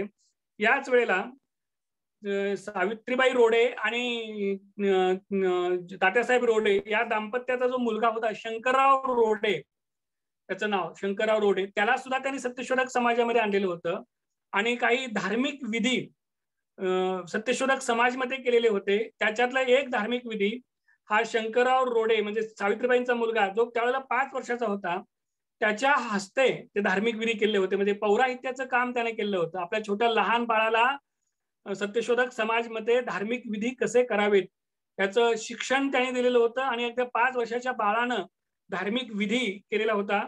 याची बातमी त्यावेळच्या विजी मराठाच्या अंकामध्ये प्रसिद्ध झालेली आहे. 1 ऑक्टोबर 1923च्या अंकामध्ये ही बातमी आलेली आहे की भवानी पेठेमध्ये धार्मिक विधी आणि उत्सव सत्यशोधक समाजमध्ये करण्यात आलं आणि पौराहित्याचं काम भिकाजी कोल्हे वय 10 आणि शंकरराव रेडे वय 5 यांनी केलेलं होतं. याशिवाय सत्यशोधक मेळा काढून लोकजागृती त्यांनी केलेली होती. तर असं एक सत्यशोधक समाजाच्या कामाची मोठी धुरा त्यांनी वाहिलेली होती. सत्यशोधक समाज शाखेमार्फत जे वेगवेगळ्या प्रकारचे उपक्रम घेतले जायचे त्याच्या सगळ्या बातम्या तयार करून रोडे स्वतः त्या करत होत्या आणि त्यामुळं ज्या बातम्या आलेल्या आहेत ते थेट सावित्रीबाई रोडे कळवतात अशा स्वरूपाच्या बातम्या आलेल्या आपल्याला आढळून येतात. सत्यशोधक समाजाचं 14वं अधिवेशन 1930 साली मुंबईला मुकुंदराव पाटील यांच्या अध्यक्षतेखाली झालं. त्यावेळी सत्यशोधक समाजाच्या केंद्रीय कार्यकारिणीमध्ये सावित्रीबाई रोडे यांची निवड करण्यात आलेली होती. त्यावेळेला समाजाच्या मार्फत एक पत्रक काढलेलं होतं. त्यात असं होतं की ज्या ज्या ग्रहस्थांनी सत्यशोधक समाजाचा कामाचा प्रसार व्हावा म्हणून आपलं आयुष्य खर्ची घातलं, त्यांचा गौरव करण्यात आलेला होता. आणि त्याच्यामध्ये सावित्रीबाई रोडे यांचा उल्लेख केलेला होता आणि असं म्हटलेलं होतं की सावित्रीबाई रोडे वगैरे विद्वान आणि निपक्षपाती मंडळी मिळाल्यामुळे सत्यशोधक समाजरूपी लावलेल्या रोपट्याची फळे हिंदुस्थानभर पसरून समाजाचा जोरानं फैलाव झालेला आहे, असा उल्लेख केलेला होता. आणि या पत्रकामध्ये खुद्द शाहू महाराज, भास्करराव जाधव, भिमराव महामनी, मुकुंदराव पाटील आदींचा उल्लेख होता. त्याच्या पंक्तीमध्ये सावित्रीबाई रोडेंचा समावेश केलेला होता. मी मगाशी सांगितल्याप्रमाणे 1914 पासून 1930 सालापर्यंत त्या पुण्यातल्या भवानी पेठेतल्या सत्यशोधक समाजाच्या शाखेच्या सेक्रेटरी होत्या. 1930 नंतर सुद्धा त्या कार्यरत असतील, पण त्याच्या पुढचे पुरावे अद्यापर्यंत उपलब्ध झालेले नाहीत. त्यांनी त्यांच्या कार्यकाळामध्ये समाज जागृती करणं, शिक्षण प्रसार, प्रबोधन, लोकांच्या समस्याचं निराकरण, फिरतं वाचनालय चालवणं, वेगवेगळ्या प्रकारच्या स्पर्धा घेणं, संघटन बांधणं अशा विविध स्वरूपाचं काम केलं. पुणे जिल्ह्यातल्या इंदापूर आणि भीमथडी तालुक्यामध्ये दुष्काळ पडलेला होता. त्यावेळेला तिथल्या दुष्काळग्रस्तांच्या स्थितींचा अभ्यास करण्यासाठी सत्यशोधक समाजाच्या मार्फत एक समिती पाठवण्यात आली. त्या समितीमध्ये सावित्रीबाई रोडे सदस्य होत्या आणि या समितीनं दुष्काळग्रस्तांची स्थिती आणि त्यांना प्रत्यक्षात काय मदत करावी या संदर्भातला एक रिपोर्ट सुद्धा दिलेला होता. सावित्रीबाईंच्या प्रभावामुळं सत्यशोधक समाजाचं रामोशी समाजाकडे लक्ष गेलं. उमाजी नाईक, आद्य क्रांतीवीर उमाजी नाईक यांच्या स्मृतिदिनानिमित्त पुणे सत्यशोधक समाजाच्या वतीनं दरवर्षी वेगवेगळ्या प्रकारचे कार्यक्रम आयोजित केले जायचे. त्यामध्ये प्रबोधनपर व्याख्यानं असायची, प्रबोधनपर कीर्तन असायची, गरजू विद्यार्थ्यांना सहाय्य करणं किंवा ग्रंथालयांना सहाय्य करणं, पुस्तकं विद्यार्थ्यांना वाटणं किंवा नियतकालिकांना सहाय्य करणं, अनाथ अपंगांना मदत करणं, अशा प्रकारचे विधायक रचनात्मक उपक्रम राबवले जात होते. भास्करराव जाधव यांनी सत्यशोधक समाज पत्रिका प्रसिद्ध करण्याचा उपक्रम सुरू केलेला होता. त्याच्या 8 मार्च 1927च्या पत्रिकेच्या अंकामध्ये सत्यशोधक समाजसेवकांची यादी दिलेली आहे आणि त्या यादीमध्ये सुद्धा सावित्रीबाई रोडे, तात्यासाहेब रोडे यांचा उल्लेख केलेला आढळून येतो. सत्यशोधक समाजाचं जे प्रमुख तत्व होतं की धार्मिक क्षेत्रातून, धार्मिक विधीतून पुरोहितशाहींचं किंवा मध्यस्थांचं संपूर्ण उच्चाटन करणं, देव आणि भक्त यांच्यामध्ये थेट संबंध प्रस्थापित करणं हे एक सत्यशोधक समाजाचं प्रमुख तत्व होतं. त्यांचा हेतू असा होता की या मध्यस्थांमुळं समाज एक मानसिक गुलामगिरीत गेलेला आहे आणि इथला जो पुरोहितशाहीचा वर्ग आहे त्यांनी एक प्रकारे धर्म व्यवस्थाच आपल्या उपजीविकेसाठी स्वतःच्या मक्तेदारीत रूपांतरित केलेली आहे. आणि हा मध्यस्थांचा पुरोहितांचा वर्ग धार्मिक वेगवेगळ्या विधींच्या निमित्तानं, कर्मकांडांच्या रूपानं सामान्य लोकांचं नाना प्रकारे शोषण करतो, लुबाडतो, सामान्य लोकांना मानसिक आणि आर्थिक गुलामगिरीत तो लोटतो. आणि म्हणून ही मध्यस्थांची सगळी जी उतरंड आहे ती नाहीशी केली पाहिजे, हे सत्यशोधक समाजाचं एक महत्वाचं तत्व होतं. आणि म्हणून सत्यशोधक समाजाने असा आग्रह धरला होता की प्रत्येक व्यक्तीनं स्वतःचे सगळ्या प्रकारचे विधी स्वतः करावेत आणि हे विधी करताना कुठल्याही प्रकारे देवाला प्रसन्न करण्यासाठी कुठल्याही प्रकारची शिरेची, दक्षिणेची, कशाची गरज लागत नाही असा त्यांचा आग्रह होता. आणि जर स्वतःचे विधी स्वतःला करता येत नसतील तर गरज पडली तर एखाद्या सत्यशोधक समाज मताच्या पुरोहिताची मदत घ्यावी असं म्हटलेलं होतं. आणि अशा प्रकारचे पुरोहित तयार करण्यासाठी शाहू महाराजांनी 1920 साली श्री क्षत्रिय शिवाजी वैदिक विद्यालय कोल्हापूरमध्ये सुरू केलेलं होतं. त्याच्या अगोदर करवीर सत्यशोधक समाजाच्या मार्फत 1913 साली सत्यशोधक पुरोहित शाळा सुरू करण्यात आलेली होती. आणि या सत्यशोधक पुरोहित वर्गामध्ये अगदी बडोदा, बेळगाव इथून विद्यार्थी येत होते आणि त्यांना वैदिक पद्धतीनं कशा पद्धतीनं हे सगळे धार्मिक विधी करावेत याचं रितसर प्रशिक्षण दिलं जात असायचे. आणि त्यांना एक ताकीद असायची की त्यांनी हे शिक्षण पूर्ण केल्यानंतर आपल्या भागात गेल्यावर धार्मिक विधी करत असताना कोणाकडूनही कसल्याही प्रकारची दक्षिणा घ्यायची नाही. हे सगळे धार्मिक विधी स्वतः मोफत करायचे, स्वतःचं महत्व वाढवायचं नाही, बडेजाव करायचा नाही किंवा पुन्हा ब्राह्मण भटजीच्या ऐवजी हा बहुजन भटजी निर्माण होऊ द्यायचा नाही. अशा प्रकारची सक्त ताकीद त्यांना होती आणि त्याच्या शिक्षण व्यवस्थेतही ती समाविष्ट केलेली होती. त्या अशी हे जी बहुजन समाजातूनच आपले धार्मिक विधी आपणच करण्याची जर एक परंपरा निर्माण झाली, तर धर्म क्षेत्रातलं ब्राह्मणांच्यावरलं भटजींच्यावरलं परावलंबित्व नाहीच होईल आणि धार्मिक विधीतला शोषणातला एक महत्वाचा जो घटक आहे पुरोहित वर्ग, तो आपोआप नाहीसा होईल आणि लोक मानसिक आणि धार्मिक गुलामगिरीतून दूर होतील अशी सत्यशोधकांची धारणा होती. आणि म्हणून त्यांनी एक अत्यंत महत्वाचा असा प्रयोग केलेला होता. त्यासाठी धार्मिक विधी स्वतःचे स्वतः कसे करावेत हे सांगणारी पुस्तकं प्रकाशित केलेली होती. त्याच्यामध्ये भास्करराव जाधव यांनी घरचा पुरोहित नावाचं पुस्तक लिहिलं होतं किंवा मोतीराव वानखडे यांचं स्वयं पुरोहित नावाचं पुस्तक होतं. त्या पुस्तकामध्ये विधी दिलेले होते, ते आपण पाहावेत आणि स्वतःचे विधी स्वतः करावेत अशा प्रकारची भूमिका सत्यशोधक समाजाची होती. खुद्द सावित्रीबाई रोडे यांनी स्वतः सत्यशोधक समाज मध्ये धार्मिक विधी कसे करावेत याचं प्रशिक्षण घेतलेलं होतं आणि पुण्यातले अनेक ठिकाणचे धार्मिक विधी त्यांनी स्वतः केलेले होते. याचबरोबर आपल्या स्वतःच्या मुलाला सुद्धा धार्मिक विधी कसे करावेत याचं शिक्षण दिलेलं होतं आणि त्यांचा मुलगा शंकरराव यांनी सुद्धा पुढे सत्यशोधक समाजमध्ये धार्मिक विधी केलेले आपल्याला आढळून येतात. त्यांचे पती तात्यासाहेब रोडे हे सुद्धा लोकांचे धार्मिक विधी सत्यशोधक समाजमध्ये करत असायचे. म्हणजे अशा पद्धतीनं हे सगळे माणसं काम करत होती. 1927 साली मार्च महिन्यामध्ये पुण्यात त्यांनी सत्यशोधक समाजमध्ये एक पुनर्विवाह 7 लग्न लावल्याचा उल्लेख एका बातमीमध्ये विजय मराठाच्या आलेला आपल्याला आढळून येतो. याचबरोबर दुसरी एक महत्वाची बाब अशी की सावित्रीबाई रोडे सारखी रामोशी समाजातली एक स्त्री इथं वैदिक पद्धतीनं धार्मिक विधी स्वतः येऊन करते, लोकांचे धार्मिक विधी स्वतः करते, ही गोष्ट मोठी क्रांतिकारक होती. म्हणजे हजारो वर्षापासून ज्या धर्मव्यवस्थेनं दलिताहून दलित जीन लादून ज्यांचं नाना प्रकारे शोषण केलं, त्या भटक्या वंचित समाजातली एक सामान्य स्त्री कर्मठ बलदंड धर्म व्यवस्थेला आव्हान देते आणि सर्व प्रकारच्या शोषणातून, दमनातून, गुलामीतून मुक्त होऊन स्वातंत्र्याचा श्वास घेते. माणसाला स्वातंत्र्य प्रदान करणाऱ्या एका पर्यायी धर्म विचारांचं अध्यापन करते, स्वतः धार्मिक विधी करण्याचा प्रघात चालू करते. ही गोष्ट वंचितांच्या धार्मिक स्वातंत्र्याची नांदी होती. सावित्रीबाईंचं हे काम मोठं क्रांतिकारक स्वरूपाचं होतं. म्हणजे दलितांनी किंवा क्षुद्रांनी धार्मिक ग्रंथांना स्पर्श जरी केला तरी त्यांना शिक्षा ठोठावल्या जायचं, किंवा वेद मंत्र ऐकलं, कानावर पडलं तरी त्यांना कठोरातल्या कठोर शिक्षा दिल्या जायच्या आणि ह्या शिक्षा देणं हे कायद्याचा भाग होता मनुस्मृतीतल्या. अशा इथल्या आपल्या धर्मव्यवस्थेच्या आणि त्या मानसिकतेत घडलेल्या समाज व्यवस्थेच्या सगळ्या अवकाशामध्ये या स्त्रीनं स्वतः वैदिक धर्म व्यवस्थेचा अभ्यास करून हे सगळे धार्मिक विधी स्वतः कसे करता येतात हे शिकून असे धार्मिक विधी करावेत, त्यासाठी पुढे यावं आणि मोठ्या प्रमाणात धार्मिक विधी करावेत, ही गोष्ट मोठी क्रांतिकारक स्वरूपाची होती. याच्यातून सावित्रीबाईंची एक निर्भयता आणि त्यांचं क्रांतिकारी स्वरूपाचं काम आपल्याला पुढे आलेलं आढळून येतं. या व्यतिरिक्त सुद्धा त्याने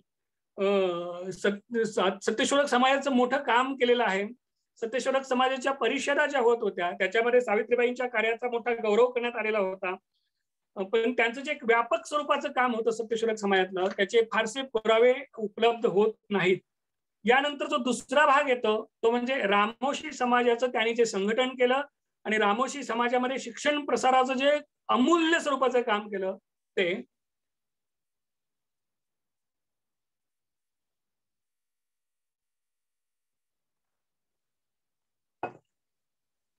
सावित्रीबाई रोडे स्वतः रामोशी समाजातून आलेल्या होत्या. रामोशी समाजाला संघटित करण्यासाठी, जागृत करण्यासाठी, त्यांना त्यांच्या दुःख, दारिद्र्य, दैन्य अवस्थेचं भान आणून देण्यासाठी यांनी प्रचंड प्रयत्न केलेले आहेत. स्वतः सावित्रीबाई रोडे, त्यांचे पती तात्यासाहेब रोडे आणि त्यांच्या सगळ्या सहकार्यांनी खूप काम केलेलं होतं. मुख्यतः एक लक्षात घ्या, सावित्रीबाई ज्या काळात काम करत होत्या त्या काळामध्ये रामोशी समाजाची स्थिती काय होती ह्याचा आपण विचार केला पाहिजे. हा सगळा जो काळ आहे तो 1910च्या पुढे आहे. 1910, 1915, 1920 ते 1930 वर्षाहून अधिक काळ लोटलेला आहे आणि त्या काळामध्ये ते काम करत होत्या. या काळामध्ये ब्रिटिशांनी रामोशी, पारधी, कैकाडी, बेरड, मांग, गारोडी, भामटा यासारख्या जमातींना जन्मसिद्ध गुन्हेगार ठरवलेलं होतं. गुन्हेगार जमाती या नावाचा एक कृत्रिम समूह निर्माण करून त्यांच्यासाठी 1871 साली गुन्हेगार जमाती प्रतिबंध कायदा ब्रिटिशांनी केलेला होता आणि या कायद्यान्वये लोकजीवनातनं या सगळ्या जमातींना एक हद्दपार केलेलं होतं. का असा कायदा केला? याचं कारण असं होतं की ब्रिटिश इथं आल्यानंतर ब्रिटिशांना शरण शेवटपर्यंत न आलेले जे छोटे छोटे समूह होते, छोट्या छोट्या जमाती होत्या, त्याच्यातली रामोशी एक होती. लक्षात घ्या, आद्य क्रांतीवीर उमाजी नाईक हे रामोशी समाजातले होते आणि रामोशी किंवा कोळी हे जे लोक होते हे शेवटपर्यंत ब्रिटिशांना शरण आलेले नव्हते. ते कडवे स्वातंत्र्यप्रिय होते आणि कमालीचे शूर होते, धाडसी होते. स्वतःच्या जीवनाविषयी एक प्रकारे म्हणजे स्वतःची स्वातंत्र्यप्रियता जपण्यासाठी एक सगळं आपलं जीवन पणाला लावण्याची त्यांची एक हिंमत आणि इच्छाशक्ती असायची. आणि अशी कमालीच्या कडव्या स्वातंत्र्यप्रिय आदिम जमातीशी ब्रिटिशांचा खूप मोठा संघर्ष झाला. ब्रिटिशांना शेवटपर्यंत शरण आलेल्या ज्या जाती होत्या त्यांच्या ब्रिटिशांचा प्रचंड राग होता आणि म्हणून या जमातींना ब्रिटिशांनी एक प्रकारे ह्यांच्यातल्या सगळ्या विद्रोहाच्या शक्यता मोडीत काढण्यासाठी त्यांना जन्मसिद्ध गुन्हेगार ठरवलं आणि त्यांना मुख्य जो समाज आहे त्याच्यापासून त्यांना अलग पाडलं, बाजूला काढलं. समाजामध्येच नागरिक आणि गुन्हेगार अशा स्वरूपाचं द्वैत निर्माण करून समाजामध्ये भेद वाढवून समाजाची शक्ती दुभंगून आपली वासाहतिक सत्ता बळकट करणं या पाठीमागं ब्रिटिशांचं एक धोरण होतं. आणि भारतीय जो आपला समाज आहे जो वर्ण जातीप्रिय होता, कमालीचा आत्ममग्न होता, भेदभाव प्रिय होता, या समाजानं सुद्धा ब्रिटिशांच्या या धोरणाला खतपाणी घातलं आणि याचा परिणाम असा झाला की भटक्या जाती जमाती मुख्य प्रवाहापासून कोसो मैल दूर फेकल्या गेल्या. एक लक्षात घ्या, 1911 सालीच्या जनगणनेप्रमाणे मुंबई इलाख्यामध्ये रामोशी समाजाचं साक्षरतेचं प्रमाण होतं फक्त 5. दर 1000 फक्त 5 होतं. म्हणजे 1000 मधले फक्त 5 रामोशी शिक्षित होते आणि बेरडांचं प्रमाण होतं फक्त 3. 1931 सालच्या जनगणनेप्रमाणे पश्चिम महाराष्ट्रामध्ये रामोशी समाजाची संख्या होती 58,440. ब्रिटिशांनी हा जो गुन्हेगार जमाती प्रतिबंध कायदा केला आणि या लोकांना जन्मसिद्ध गुन्हेगार ठरवून त्यांच्या ज्या अलग वसाहती निर्माण केल्या त्याचे खूप दूरगामी वाईट परिणाम झाले. या जमातींच्या सुधारणेसाठी आणि या गुन्हेगार जमाती प्रतिबंध कायद्यातून आम्हाला मुक्त करावं म्हणून सावित्रीबाईंना आणि त्यांच्या सहकार्यांना प्रचंड संघर्ष करावा लागलेला आहे. ब्रिटिशांनी या लोकांसाठी जसा गुन्हेगारी जमाती प्रतिबंध कायदा केला तसा दुसरा कायदा केला होता, गुन्हेगार जातींच्या वसाहतींचा कायदा, क्रिमिनल ट्राईब्स सेटलमेंट ऍक्ट कायदा केला आणि त्यानुसार प्रत्यक्ष गुन्हा करणाऱ्या किंवा वहिमी लोकांना गुन्हेगार ठरवून त्यांची गावाच्या बाहेर दूर वसाहत केली, त्याला सेटलमेंट असं म्हणत. या सेटलमेंटवर प्रत्यक्ष अंमल सरकारचा असायचा, तर काही ठिकाणी मिशनऱ्यांच्या वतीनं या वसाहती चालवल्या जात होत्या. महाराष्ट्रात सोलापूर, बारामती, दौंड, मुंडवी या ठिकाणी अशी सेटलमेंट्स होती आणि या वसाहतीमध्ये वहिमी लोकांची म्हणजे ज्यांच्यावर संशय आहे, ज्या गुन्हेगारी जमाती आहेत अशा लोकांची कुटुंब एकेरी किंवा दुहेरी ताराच्या कंपाऊंड मध्ये कुंपणात ठेवली जायची. या लोकांना कुंपणामध्येच बंदिस्त केलं जायचं आणि दिवसातून 3 किंवा 4 वेळेला त्यांना पोलिसापुढे हजेरी देण्याची सक्ती असायची.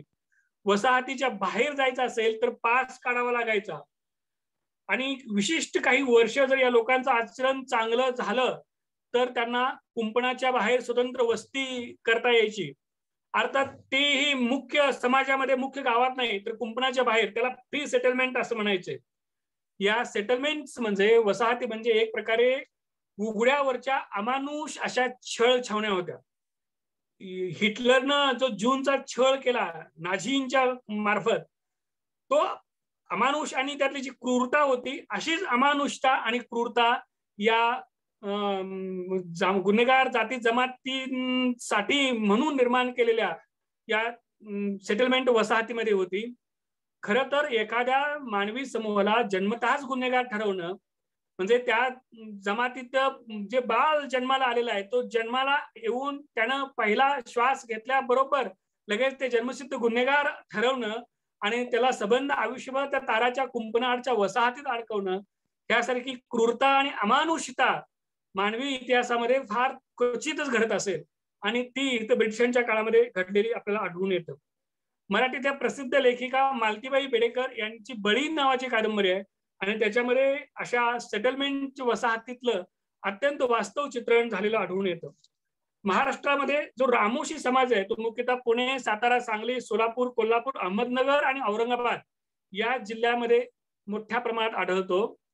हा सगळा विस्कळीत आहे, गावकोसाबाहेर असतो, भटकत असतो. शिवाजी महाराजांच्या काळामध्ये या लोकांना सैन्यामध्ये प्रवेश होता. ही कमालीची स्वातंत्र्यप्रिय, अत्यंत स्वामिनिष्ठ, विश्वासू आणि कमालीची बहादूर अशी ही जमात होती. त्यामुळे शिवाजी महाराजांच्या काळामध्ये यांना किल्ल्याच्या संरक्षणातली महत्वाची पदं दिलेली होती, किल्ल्यातली महत्वाची पदं दिलेली होती, सैन्यातली महत्वाची पदं दिलेली होती. आपल्या माहितीसाठी म्हणून एक सांगायला हरकत नाही की औरंगजेबानं जेव्हा महाराष्ट्रावर आक्रमण केलं आणि जेव्हा ताराबाईंचा काळ सुरू होतोय त्या काळामध्ये औरंगजेबाची अतिशय कडवेपणाने लढलेली जमात होती, ती म्हणजे हे रामोशी आणि बेरडांची जमात होती. आणि त्यांनी हे शिवछत्रपतींचं स्वराज्य वाचवण्यासाठी खूप मोठं योगदान दिलेलं आहे बेरडांनी.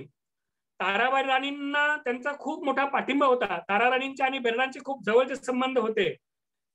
तारा राणींनी सिंहगड किल्ल्याच्या संरक्षणाची जबाबदारी बदई आणि खंडई या बेरडांच्यावर सोपवलेली होती आणि या बेरडांनी औरंगजेबाशी कडवा संघर्ष केलेला होता. औरंगजेबाने जेव्हा सिंहगड घ्यायचा प्रयत्न केला तेव्हा त्यांनी कडवा संघर्ष केलेला होता. मोगलांचा एक फौजदार होता न्यामत खान नावाचा, त्याच्याशी लढाई केली, त्याला अटक केली होती आणि अटक करून तारा राणीच्याकडे पाठवलेलं होतं. तेव्हा तारा राणींनी या दोघा बंधूंना पत्र पाठवून शाबास तुमची बरी शर्त केली असा शब्दात त्यांचं कौतुक केलेलं होतं.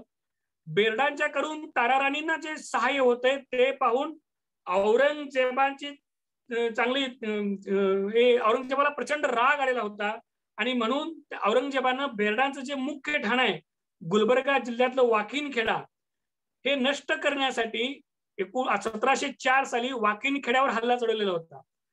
खुद्द औरंगजेब आणि त्याचा सगळी प्रचंड फौज घेऊन तो गुलबर्ग्यातला वाकिनखेडा इथे गेलेला होता. वाकिनखेड्याला बेरडांचं खूप मोठं ठाणं होतं. पिंडनायक बेरड हा त्यांचा प्रमुख तिथला होता आणि तिथे मराठा सरदारांनी आपली अनेक कुटुंब सुरक्षिततेसाठी वाकिनखेड्याच्या किल्ल्यावर ठेवलेली होती. कारण हे बेरड कमालीचे स्वातंत्र्यप्रिय, कडवे, बहादूर, शूर आणि स्वामिनिष्ठ होते, दिल्या शब्दाला जागणारे होते आणि म्हणून इथं सगळ्या आपला कुटुंब कबिला महाराष्ट्रातल्या अनेक सरदारांनी त्या धामधुमीच्या काळामध्ये ठेवलेला होता. आणि या सगळ्या बेरडांचा बंदोबस्त केल्याशिवाय मराठ्यांचा घास आपण घेऊ शकणार नाही अशी औरंगजेबाची धारणा झाली आणि म्हणून औरंगजेबानं आपली सगळी फौज आणि स्वतः महाराष्ट्रातून काढून घेतली आणि तो गुलबर्गा जवळच्या वाकणखेड्याला तो गेलेला आहे. तिथं त्यांना आपलं सैन्य पाठवलं, परंतु बेरडांनी अतिशय निकराचा असा संघर्ष केलेला होता. खुद्द तारा राणींनी या वाकिनखेड्याच्या संरक्षणासाठी संताजी घोरपडे आणि त्याच्याच काळातले एक आपले मराठा सरदार धनाजी जाधव, माफ करा संताजी घोरपडे, धनाजी जाधव आणि हिंदूराव घोरपडे या दोघा मराठा सरदारांना तारा राणींनी वाकिनखेड्याला बेरडांच्या मदतीसाठी पाठवलेलं होतं आणि असा निरोप दिलेला होता की जितका काळ शक्य आहे तेवढे काळ औरंगजेबाशी झुंज घ्या, त्याला लढवत ठेवा आणि आता पराभव अटळ आहे असं लक्षात आल्यानंतर जीवितहानी टाळण्यासाठी किल्ला त्यांच्या स्वाधीन करा. धनाजी जाधव आणि हिंदूराव घोरपडेंनी पिंडनायकाकडे हा सगळा निरोप पोहोचवलेला होता. त्यांनी शर्तीनं हा सगळा लढा लढवला आणि गुप्तपणे पिंडनायक आणि तिथले सगळे वाकिनखेड्यातले बेरड महत्वाचे आणि मराठी लोकांचा कुटुंब कबिला त्या वाकिनखेड्याच्या किल्ल्यातनं बाहेर पडलेला होता आणि तिथं तो निसटलेला होता. औरंगजेबाच्या हाती हा बेरडांचे प्रमुख किंवा बेरड सरदार लागले नाही, तेव्हा औरंगजेबाची प्रचंड अशी एक जळफळाट झालेला होता. वाखीनखेड्याची मोहीम ही औरंगजेबाची शेवटची मोहीम आहे, लक्षात ठेवा. वाखीनखेड्याची मोहीम झाल्यानंतर औरंगजेब तिथून सरळ माघारी फिरलेला आहे आणि तिथून तो अहमदनगरला गेलेला आहे 1905च्या 1705 ला अखेरीला. आणि अहमदनगरला त्याचा तो शेवटचा तळ पडला आणि औरंगजेब अहमदनगरच्या जवळ 1707 साली त्याचं निधन झालेलं होतं. असं औरंगजेबाला शेवटची मोहीम हाती घेऊन औरंगजेबाला अखेरचा श्वास घ्यायला लावायचं काम ताराराणींनी आणि त्यांच्या ह्या अत्यंत बहादूर अशा बेरडांनी केलेलं होतं. खुद्द मराठ्यांच्या फौजेमध्ये 10-12 हजार बहादूर बेरड सैनिक होते, बेरड होते, रामोशी होते, लक्षात घ्या. कर्नाटकामध्ये रामोशांना बेरड म्हटलं जातं, आपल्याकडं आपण रामोशी म्हणतो आणि बेरडही म्हणतो. तर अशी ही अत्यंत कडवी आणि बहादूर अशी ही जमात होती. कडवी स्वातंत्र्यप्रिय होती. ब्रिटिशांना ते शेवटपर्यंत शरण आलेले नव्हते. खुद्द उमाजी नाईक यांना पकडण्यासाठी ब्रिटिशांनी कॅप्टन मॅन्किटोश या अधिकाऱ्याला नियुक्त केलेलं होतं आणि त्यांना जंग पछाडून पकडायचा प्रयत्न केलेला होता, परंतु शेवटपर्यंत उमाजी नाईक सापडले नाहीत. उमाजींना पकडून देण्यासाठी त्या काळात म्हणजे 1831 साली 10,000 रुपये आणि 300 बिघा जमीन इतकी जाहीर बक्षीस लावलेलं होतं. 1830 सालचे 10,000 रुपये म्हणजे किती पैसे असतील, ह्याचे आज किती पैसे होईल कल्पना करा. आणि ते 30 जी जमीन होती, 30 बिघा जमीन म्हणजे 300 एकर जमीन आजची होती. इतकी मोठी बक्षिसाची रक्कम लावलेली होती. आणि मग या काही फितुरांनी पत्ता सांगितला आणि क्रांतीवीर उमाजी नाईक यांना पकडण्यात आलेलं होतं. उमाजी नाईकांना पकडण्याच्या त्या सगळ्या काळात कॅप्टन मॅन्किटेश हा अक्षरशः उमाजीच्या व्यक्तिमत्वावर मोहित झाला. उमाजीला जो खटला चालवलेला होता त्या काळात रोज हा कॅप्टन मॅन्किटेश उमाजीला भेटायचा आणि उमाजीने कशी चळवळ चालवली, कसा लढा दिला, हे सगळं त्यानं उमाजीकडून काढून घेतलेलं होतं. आणि त्याच्यावर आधारित उमाजीचं चरित्र त्यांनी लिहिले, पुन्हा इंग्रजीमध्ये चरित्र लिहिलेलं आहे. म्हणजे ज्या अधिकाऱ्यानं उमाजीला पकडलं तोच उमाजीच्या शौर्यानं आणि बहादुरीने इतका प्रभावित झाला की त्यानंच उमाजीचं चरित्र लिहिलेलं आहे. आणि त्याचा आपण कृतज्ञतापूर्वक त्याने जाणीव ठेवली पाहिजे की त्याच्यामुळे उमाजी आज आपल्याला माहित आहे.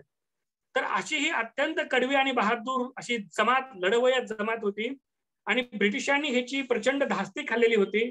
आणि म्हणून ह्या ज्या जमाती आहेत, मग रामोशी, पारधी, कैकाडी असतील, बेरड, मांग, गारुडी यांना जन्मसिद्ध गुन्हेगार जमाती ठरवलं आणि त्यांच्यासाठी वेगळ्या वसाहती केल्या, त्याला मोठं तारेचं कंपाऊंड ठेवलं आणि त्याच्यामध्ये त्यांची आयुष्यभराची रवानगी केली होती. तर या अत्यंत अमानुष अशा या कायद्याविरोधात एक मोठा लढा सावित्रीबाई रोडे यांनी आपल्याला दिलेला आढळून येतो आणि त्यासाठी त्यांनी रामोशांना संघटित करायचा प्रयत्न केला. आता तुम्ही पहा, आज सुद्धा रामोशी किती संघटित आहेत पहा. म्हणजे एवढी शिक्षणाची आणि प्रगतीची वाट चालल्यानंतर सुद्धा, म्हणजे 1910 साली रामोशांना संघटित करणं हे किती मोठं आव्हानाचं काम असेल. एक तर पश्चिम महाराष्ट्रामध्ये वेगवेगळ्या ठिकाणी त्यांची वस्ती होती, पसरलेले असायचे, उपजीविकेसाठी भटकायचे काम करायचे. ब्रिटिश येण्याच्या अगोदर त्यांना थेट सैन्यामध्ये नोकरी होत्या, मानाची पदं होती आणि त्यामुळे त्यांची उपजीविकेची शाश्वत व्यवस्था होती पूर्वीच्या गावगाड्यामध्ये आणि तिथल्या सगळ्या लष्करी व्यवस्थेमध्ये. ब्रिटिश इथं आल्यानंतर त्यांची ही सगळी उपजीविकेची पारंपरिक व्यवस्थाच नाहीशी झाली आणि हे ब्रिटिशांना शेवटपर्यंत शरण गेले नाहीत. आणि त्यामुळे झालं असं की या लोकांचं जगणंच मुश्किल झालं आणि त्यामुळे ते गावगाड्यापासून दूर बाहेर फेकले गेले. कुठेतरी डोंगराळ भागात वस्ती करून इतरांपासून तुटून ते राहायचे किंवा भटकत भटकत आपला उपजीविका चालवत असायचे. अशा या सगळ्या लोकांना संघटित करायचं मोठं आव्हान ताराबाईंच्याकडे होतं. पशुवत जीवन जगणाऱ्या आणि स्वतःचं माणूसपणाचं भानच हरवून गेलेल्या आदिम समूहाचं संघटन करणं हे खूप आव्हानाचं काम होतं. यासाठी ताराबाईंनी एक खूप चांगली कल्पना वापरली. त्यांनी एक प्रकारे रामोशांना एकत्र करण्यासाठी, जागृत करण्यासाठी एक सांस्कृतिक प्रतीक वापरलं. रामोशांना असं आवाहन केलं की तुम्ही रामवंशी आहात, रामाच्या वंशाचे आहात. रामोशी स्वतःला क्षत्रिय रामवंशी असं म्हणून घेतात. आपण रामाचे वंशज आहोत अशी त्यांची धारणा आहे आणि रामवंशी ह्याचं अपभ्रंश रामोशी असं झालेलं आहे. मग त्यांना सावित्रीबाई रोडेने असं आवाहन केलं की तुम्ही क्षत्रिय आहात, तुम्ही रामाचे वंशज आहात, तुम्ही क्षूर आहात आणि आपण एकत्र आलं पाहिजे, तुम्ही उमाजी नायकाचे वारसदार आहात, वंशज आहात, असं म्हणून एक रामवंशी हे प्रतीक वापरून त्या जुन्या सांस्कृतिक प्रतीकाचं पुनरुज्जीवन या लोकांना एकत्रित करण्यासाठी त्यांनी केलं. आणि रामराज्यकालीन सोमवंशी क्षत्रियत्वाचा उपयोग करून, या मिथकाचा उपयोग करून रामोशांना एकत्रित करायचा त्यांनी प्रयत्न केलेला आपल्याला आढळून येतो. या रामोशांना एकत्रित करून त्यांनी क्षत्रिय रामोशी संघ नावाची संघटना 1915-16 साली स्थापन केलेली होती. या संघटनेमार्फत पहिलं काम असं केलं गेलं की रामोशी मांग यांच्यासाठी हजेरी देण्याची जी सक्तीची प्रथा होती ती बंद करण्यात यावी आणि त्यांच्यावर असणारा जो जुलूम आहे तो नाहीसा व्हावा यासाठी वेगवेगळ्या पातळ्यावर लढा उभारायचं काम क्षत्रिय रामोशी संघामार्फत सावित्रीबाई रोडे यांनी सुरू केलेलं होतं. आणि हा जो कथित गुन्हेगार जमातीचा कायदा होता तो रद्द करण्याची मागणी त्यांनी केलेली होती. एक लक्षात घ्या, त्यावेळेला स्वतःला राष्ट्रीय नेते म्हणवणारे अनेक नेते आपल्याकडे होते किंवा राष्ट्रीय म्हणवणारे सुधारक सुद्धा होते. त्यांच्या नावी गावी सुद्धा जेव्हा ही गोष्ट नव्हती की आपल्यातला एक वर्ग तारेच्या कुंपणा आड जगतोय, ज्यांना दिवसातून 4-4 वेळा हजेरी द्यावी लागते, ज्यांना जन्मसिद्ध गुन्हेगार म्हटलेलं आहे, अशा लोकांच्या मुक्तीची मागणी करावी ह्याची कसलीही जाणीव सुद्धा जेव्हा इथल्या राष्ट्रीय म्हणवणाऱ्या नेत्यांना नव्हती, अशा काळात या लोकांच्या मुक्तीचा प्रश्न सावित्रीबाईंनी हाती घेतलेला आहे आणि या लोकांना संघटित करून एकत्र आणून त्यांना तुम्ही रामाचे वंशज आहात, तुम्ही सोमवंशी आहात असे एक सांस्कृतिक भान देऊन क्षत्रिय रामोशी संघामार्फत त्यांच्या उन्नतीचे, उत्थानाचे आणि मुक्तीचे प्रयत्न त्या करत होत्या. याच्यातून सावित्रीबाई रोडेंचं मोठेपण आपल्या लक्षात येतं. रामोशांना संघटित करण्यासाठी त्यांनी अनेक परिषदा भरवल्या आणि रामोशांच्या वरल्या अन्यायाला, अत्याचाराला त्यांनी जाहीररित्या वाचा फोडलेली आपल्याला आढळून येते. 1931 सालापर्यंत या रामोशी क्षत्रिय संघामार्फत जवळपास 13 परिषदा झालेल्या होत्या आणि या परिषदामध्ये त्यांनी या परिषदांच्या मार्फत रामोशी समाजाच्या शिक्षणासाठी प्रयत्न केलेले होते. त्यांना गुन्हेगार जमात म्हणून जे निर्बंध लादलेले होते ते दूर करण्यासाठी सतत त्यांनी प्रयत्न केलेले आपल्याला आढळून येतात. या परिषदांच्या साली जो परिषदेमार्फत त्यांनी सतत आवाज उठवायचा प्रयत्न केला होता. याचबरोबर आणखी एक गोष्ट अशी की ही केवळ एक जातीय संघटना नव्हती हे लक्षात घ्या. एकूण म्हणजे कोल्हापुरामध्ये शाहू महाराजांनी वेदोक्त प्रकरणानंतर जे क्षत्रियत्वाची लाट उसळली होती ती सगळ्या महाराष्ट्रभर पसरलेली होती की आम्ही क्षत्रिय आहोत आणि ही त्या काळामध्ये महाराष्ट्रातल्या ज्या कनिष्ठ जाती होत्या त्या स्वतःला सगळा एक प्रकारे क्षत्रियत्व सिद्ध करण्यासाठी धडपडत होत्या आणि त्यामुळं क्षत्रियत्वाचं एक भान त्यांच्यामध्ये आलेलं होतं आणि मोठ्या प्रमाणामध्ये जाती परिषदा संघटित झालेल्या आपल्याला 1910च्या सुमारास आढळून येतात. 1910 ते 1930 या काळात महाराष्ट्रामध्ये मोठ्या प्रमाणात जाती परिषदा संघटित झाल्या. त्या जातींना एकत्र आणण्यासाठी होत्या. जातीच्या पायावर जरी ते संघटित होत असल्या तरी जाती परिषदांचा मुख्य कार्यक्रम हा शिक्षण प्रसार होता. आपल्या जातीतल्या लोकांना एकत्र आणणं आणि त्या जातीतले जे श्रीमंत लोक आहेत, जे जमीनदार आहेत, सरंजामदार आहेत, राजे रजवाडे आहेत, त्यांना त्या जाती परिषदेसाठी आमंत्रित करणं, त्यांच्याकडून मोठ्या देणग्या घेणं आणि त्या देणग्यातून शिक्षण संस्था सुरू करणं, वसतिगृह सुरू करणं, बोर्डिंग सुरू करणं, वाचनालय सुरू करणं, अशा प्रकारचे अत्यंत मूलभूत आणि रचनात्मक स्वरूपाचे उपक्रम या जाती परिषदांनी सुरू केलेले होते. अशा प्रत्येक जातीच्या परिषदा आपल्याला 1910च्या नंतर महाराष्ट्रामध्ये सुरू झालेल्या आपल्याला आढळून येतात. अशीच एक सुरू झालेली जाती परिषद होती मराठा शिक्षण परिषद आणि या मराठा शिक्षण परिषदेतून पुढं खूप मोठ्या प्रमाणात शिक्षण संस्था सुरू झाल्या, शाळा महाविद्यालय सुरू झाली होती. आपल्याला आश्चर्य वाटेल की 1911 साली मराठा समाज जो महाराष्ट्राला सगळ्यात मोठा समाज होता, या मराठा समाजाची दर हजारी साक्षरता 1911 साली फक्त 24 होती. म्हणजे 1000 लोकांतले 24 लोक मराठा कुणबी समाजातले फक्त साक्षर होते.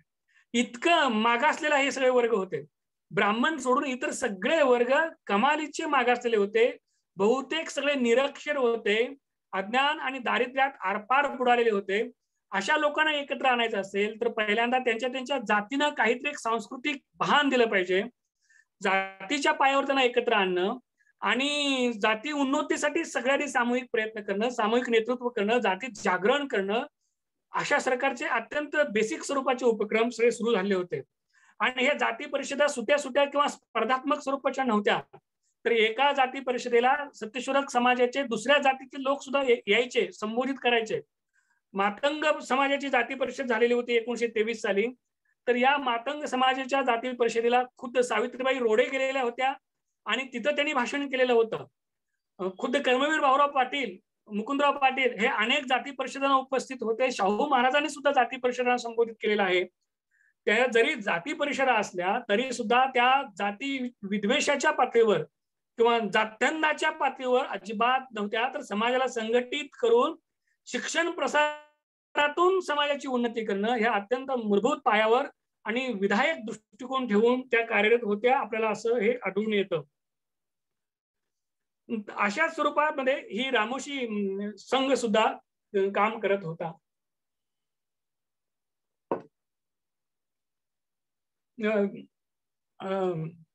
विद्येविना शूद्रांचं झालेलं जे अनर्थ आहेत ते स्पष्ट करणारी जी महात्मा फुले प्रणीत दारिद्र्याची कारणमीमांसा आहे ती सावित्रीबाईंनी चांगली अनुभवलेली होती. रामोशांच्या मागासलेपणाचं मूळ हे त्यांच्या अज्ञानात, निरक्षरतेत आणि असंघटितपणात आहे हे त्यांनी ओळखलं. आणि रामोशी क्षत्रिय रामोशी संघ स्थापन केल्यानंतर सातत्यानं रामोशी शिक्षण परिषदा भरवायला सुरुवात झाली. 1919 साली खानापूर तालुक्यातल्या देवराष्ट्रे इथं एक प्रांतिक रामोशी परिषद झालेली होती आणि या परिषदेमध्ये सावित्रीबाई रोडेंचं भाषण तात्यासाहेब रोडे यांनी वाचून दाखवलेलं होतं. या परिषदेचे अध्यक्ष अण्णाजी कुशाबा मोकाशी या नावाचे रामोशी समाजातले एक ज्येष्ठ कार्यकर्ते होते. त्यांनी रामोशी जातीचा इतिहास, रामोशांचं क्षत्रियत्व, काळाच्या ओघात त्यांना प्राप्त झालेलं हीनत्व आणि ते दूर करण्यासाठी शिक्षण घेण्याची आवश्यकता यावर आपल्या भाषणामध्ये भर दिलेला होता. उपजीविकेसाठी चोरीच्या सवयीमुळे आपण निचावस्थेला गेलो आहोत. मांजरी, कुत्रे, पोपट वगैरे पक्ष्यांचा सोवळ्या लोकांना विटाळ होत नाही, परंतु रामोशी, महार, मांग यांची नुसती सावली पडली तरी सोवळ्या लोकांना विटाळ होतो. आपली जनावरांपेक्षा सुद्धा हीन अवस्था आहे आणि ती बदलण्यासाठी शिक्षण हा एकमेव उपाय आहे. आणि सर्व जाती बांधवांनी आपल्या मुलींना शिक्षण द्यावं अशा प्रकारची मागणी या रामोशी परिषदेमध्ये केलेली होती, अध्यक्षांच्या भाषणामध्ये केलेली होती. चांगलं वर्तन ठेवा, चोऱ्या करू नका, जोपर्यंत आईबाप सुधारणार नाही तोपर्यंत मुलं सुधारणार नाहीत, अशा प्रकारची भावना त्या परिषदेमध्ये व्यक्त झालेली होती. 1919 साली देवराष्ट्रेच्या परिषदेमध्ये यशवंतराव चव्हाणांचं जे गाव आहे, जन्मगाव, त्या गावी ही परिषद झालेली होती आणि तिथे ह्या सगळ्या भावना व्यक्त केलेल्या होत्या. रामोशी शिक्षण परिषदेमध्ये मुलाबरोबर मुलींना समान शिक्षण द्या असा ठराव केला होता. आणि याच काळात 1919 साली ह्याच्या नेमका उलटा ठराव कथित विद्येचं माहेरघर असणाऱ्या पुणे शहरामध्ये पुणे महानगरपालिकेने केलेलं होतं. पुणे महानगरपालिकेमध्ये शिक्षण देण्यासंदर्भात जेव्हा ठराव आला तेव्हा फक्त मुलांना शिक्षण द्यावं, मुलींना शिक्षण देऊ नये अशा प्रकारचा ठराव पास केलेला होता पुणे महानगरपालिकेने 1919 साली. त्याला मोठ्या प्रमाणात विरोध झाला आणि त्याला विरोध करण्यासाठी महिलांनी मोठा पुढाकार घेतलेला होता. त्याच्यामध्ये खुद्द सावित्रीबाई रोडे होत्या आणि ते त्यावेळेच्या पुणे महापालिकेच्या कमिशनरना सुद्धा जाऊन भेटलेल्या होत्या की मुलांप्रमाणे मुलींना सुद्धा समान शिक्षण दिलं जावं. आणि त्यासाठी लोकजागृती करायला सुद्धा पुण्यामध्ये जाहीर प्रमाणात सभा झालेल्या होत्या, हे लक्षात घ्या. म्हणजे 1919 साली पुणे महानगरपालिका जेव्हा फक्त मुलांना शिक्षण द्यायचं, मुलींना शिक्षण द्यायचं नाही असा ठराव पास करते, त्याच वेळेला रामोशी परिषद मात्र मुलांबरोबर मुलींना शिक्षण द्या असा ठराव करते आणि आपल्या ज्ञाती बांधवांना आवाहन करते. ह्याच्यातून आपण खरं मागासलेलं कोण याचा सहजपणे तर्क करू शकतो. या अशाच पद्धतीच्या रामोशी परिषदा सातत्यानं पुढे भरलेल्या आपल्याला आढळून येतात.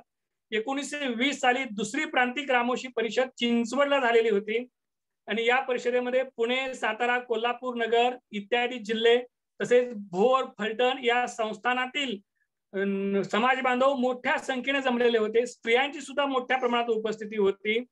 या परिषदेमध्ये वक्त्यांनी शिक्षणाचं महत्व सांगितलं, त्याचबरोबर दारू सारख्या घातक व्यसनापासून दूर राहण्याचं आवाहन केलं आणि मुला मुलींना शिक्षण द्या असा कळकळीचं आवाहन आपल्या समाज बांधवांना केलेलं होतं.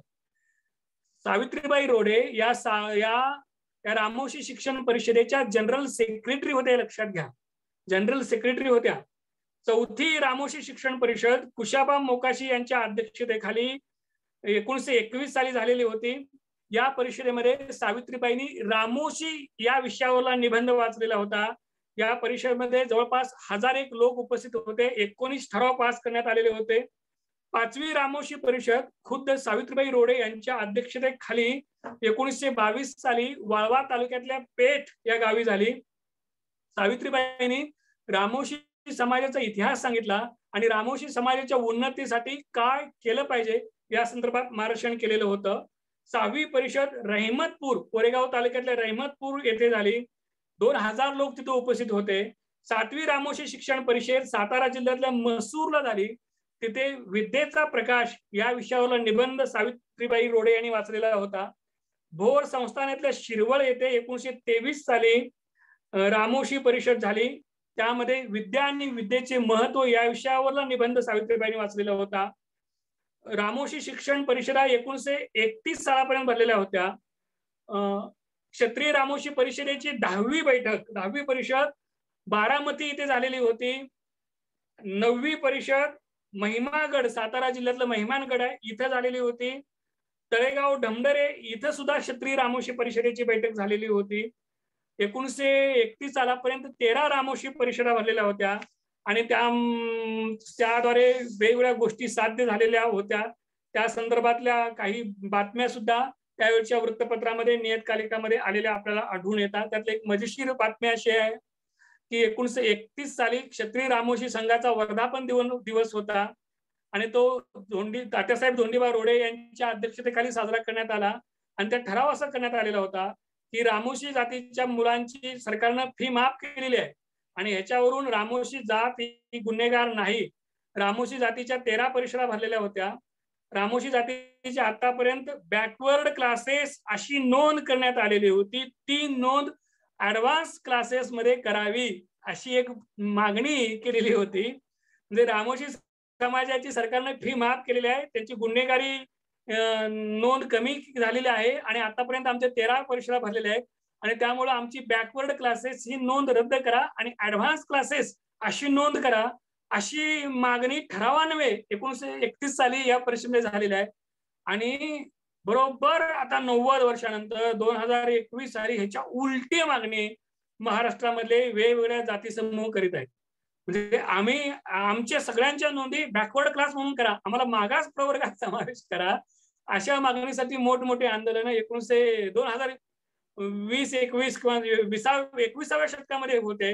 आणि ह्याची उलटी मागणी बरोबर 20व्या शतकाच्या पूर्वार्धामध्ये अधिकृत ठरावान्वये केलेली आपल्याला आढळून येते. हा एक मोठा विरोधाभास आहे हे आपल्याला सांगावं म्हणून मी हे मुद्दाम आपल्याला सांगितलं. शिक्षण प्रसार हा सावित्रीबाई रोडेंचा एक महत्वाचा असा त्यांच्या कार्याचा आत्माच होता. शिक्षण प्रसारासाठी ते आयुष्यभर झटल्या. मुला मुलींना मोफत आणि सक्तीचं शिक्षण दिलं जावं, शिक्षण देणं ही सरकारची, पर्यायानं स्थानिक स्वराज्य संस्थांची जबाबदारी अशी त्यांची भूमिका होती. आणि अनेक सार्वजनिक कार्यक्रमातून त्यांनी शिक्षण प्रसाराची आपली भूमिका सातत्यानं आणि आग्रहानं मांडलेली होती.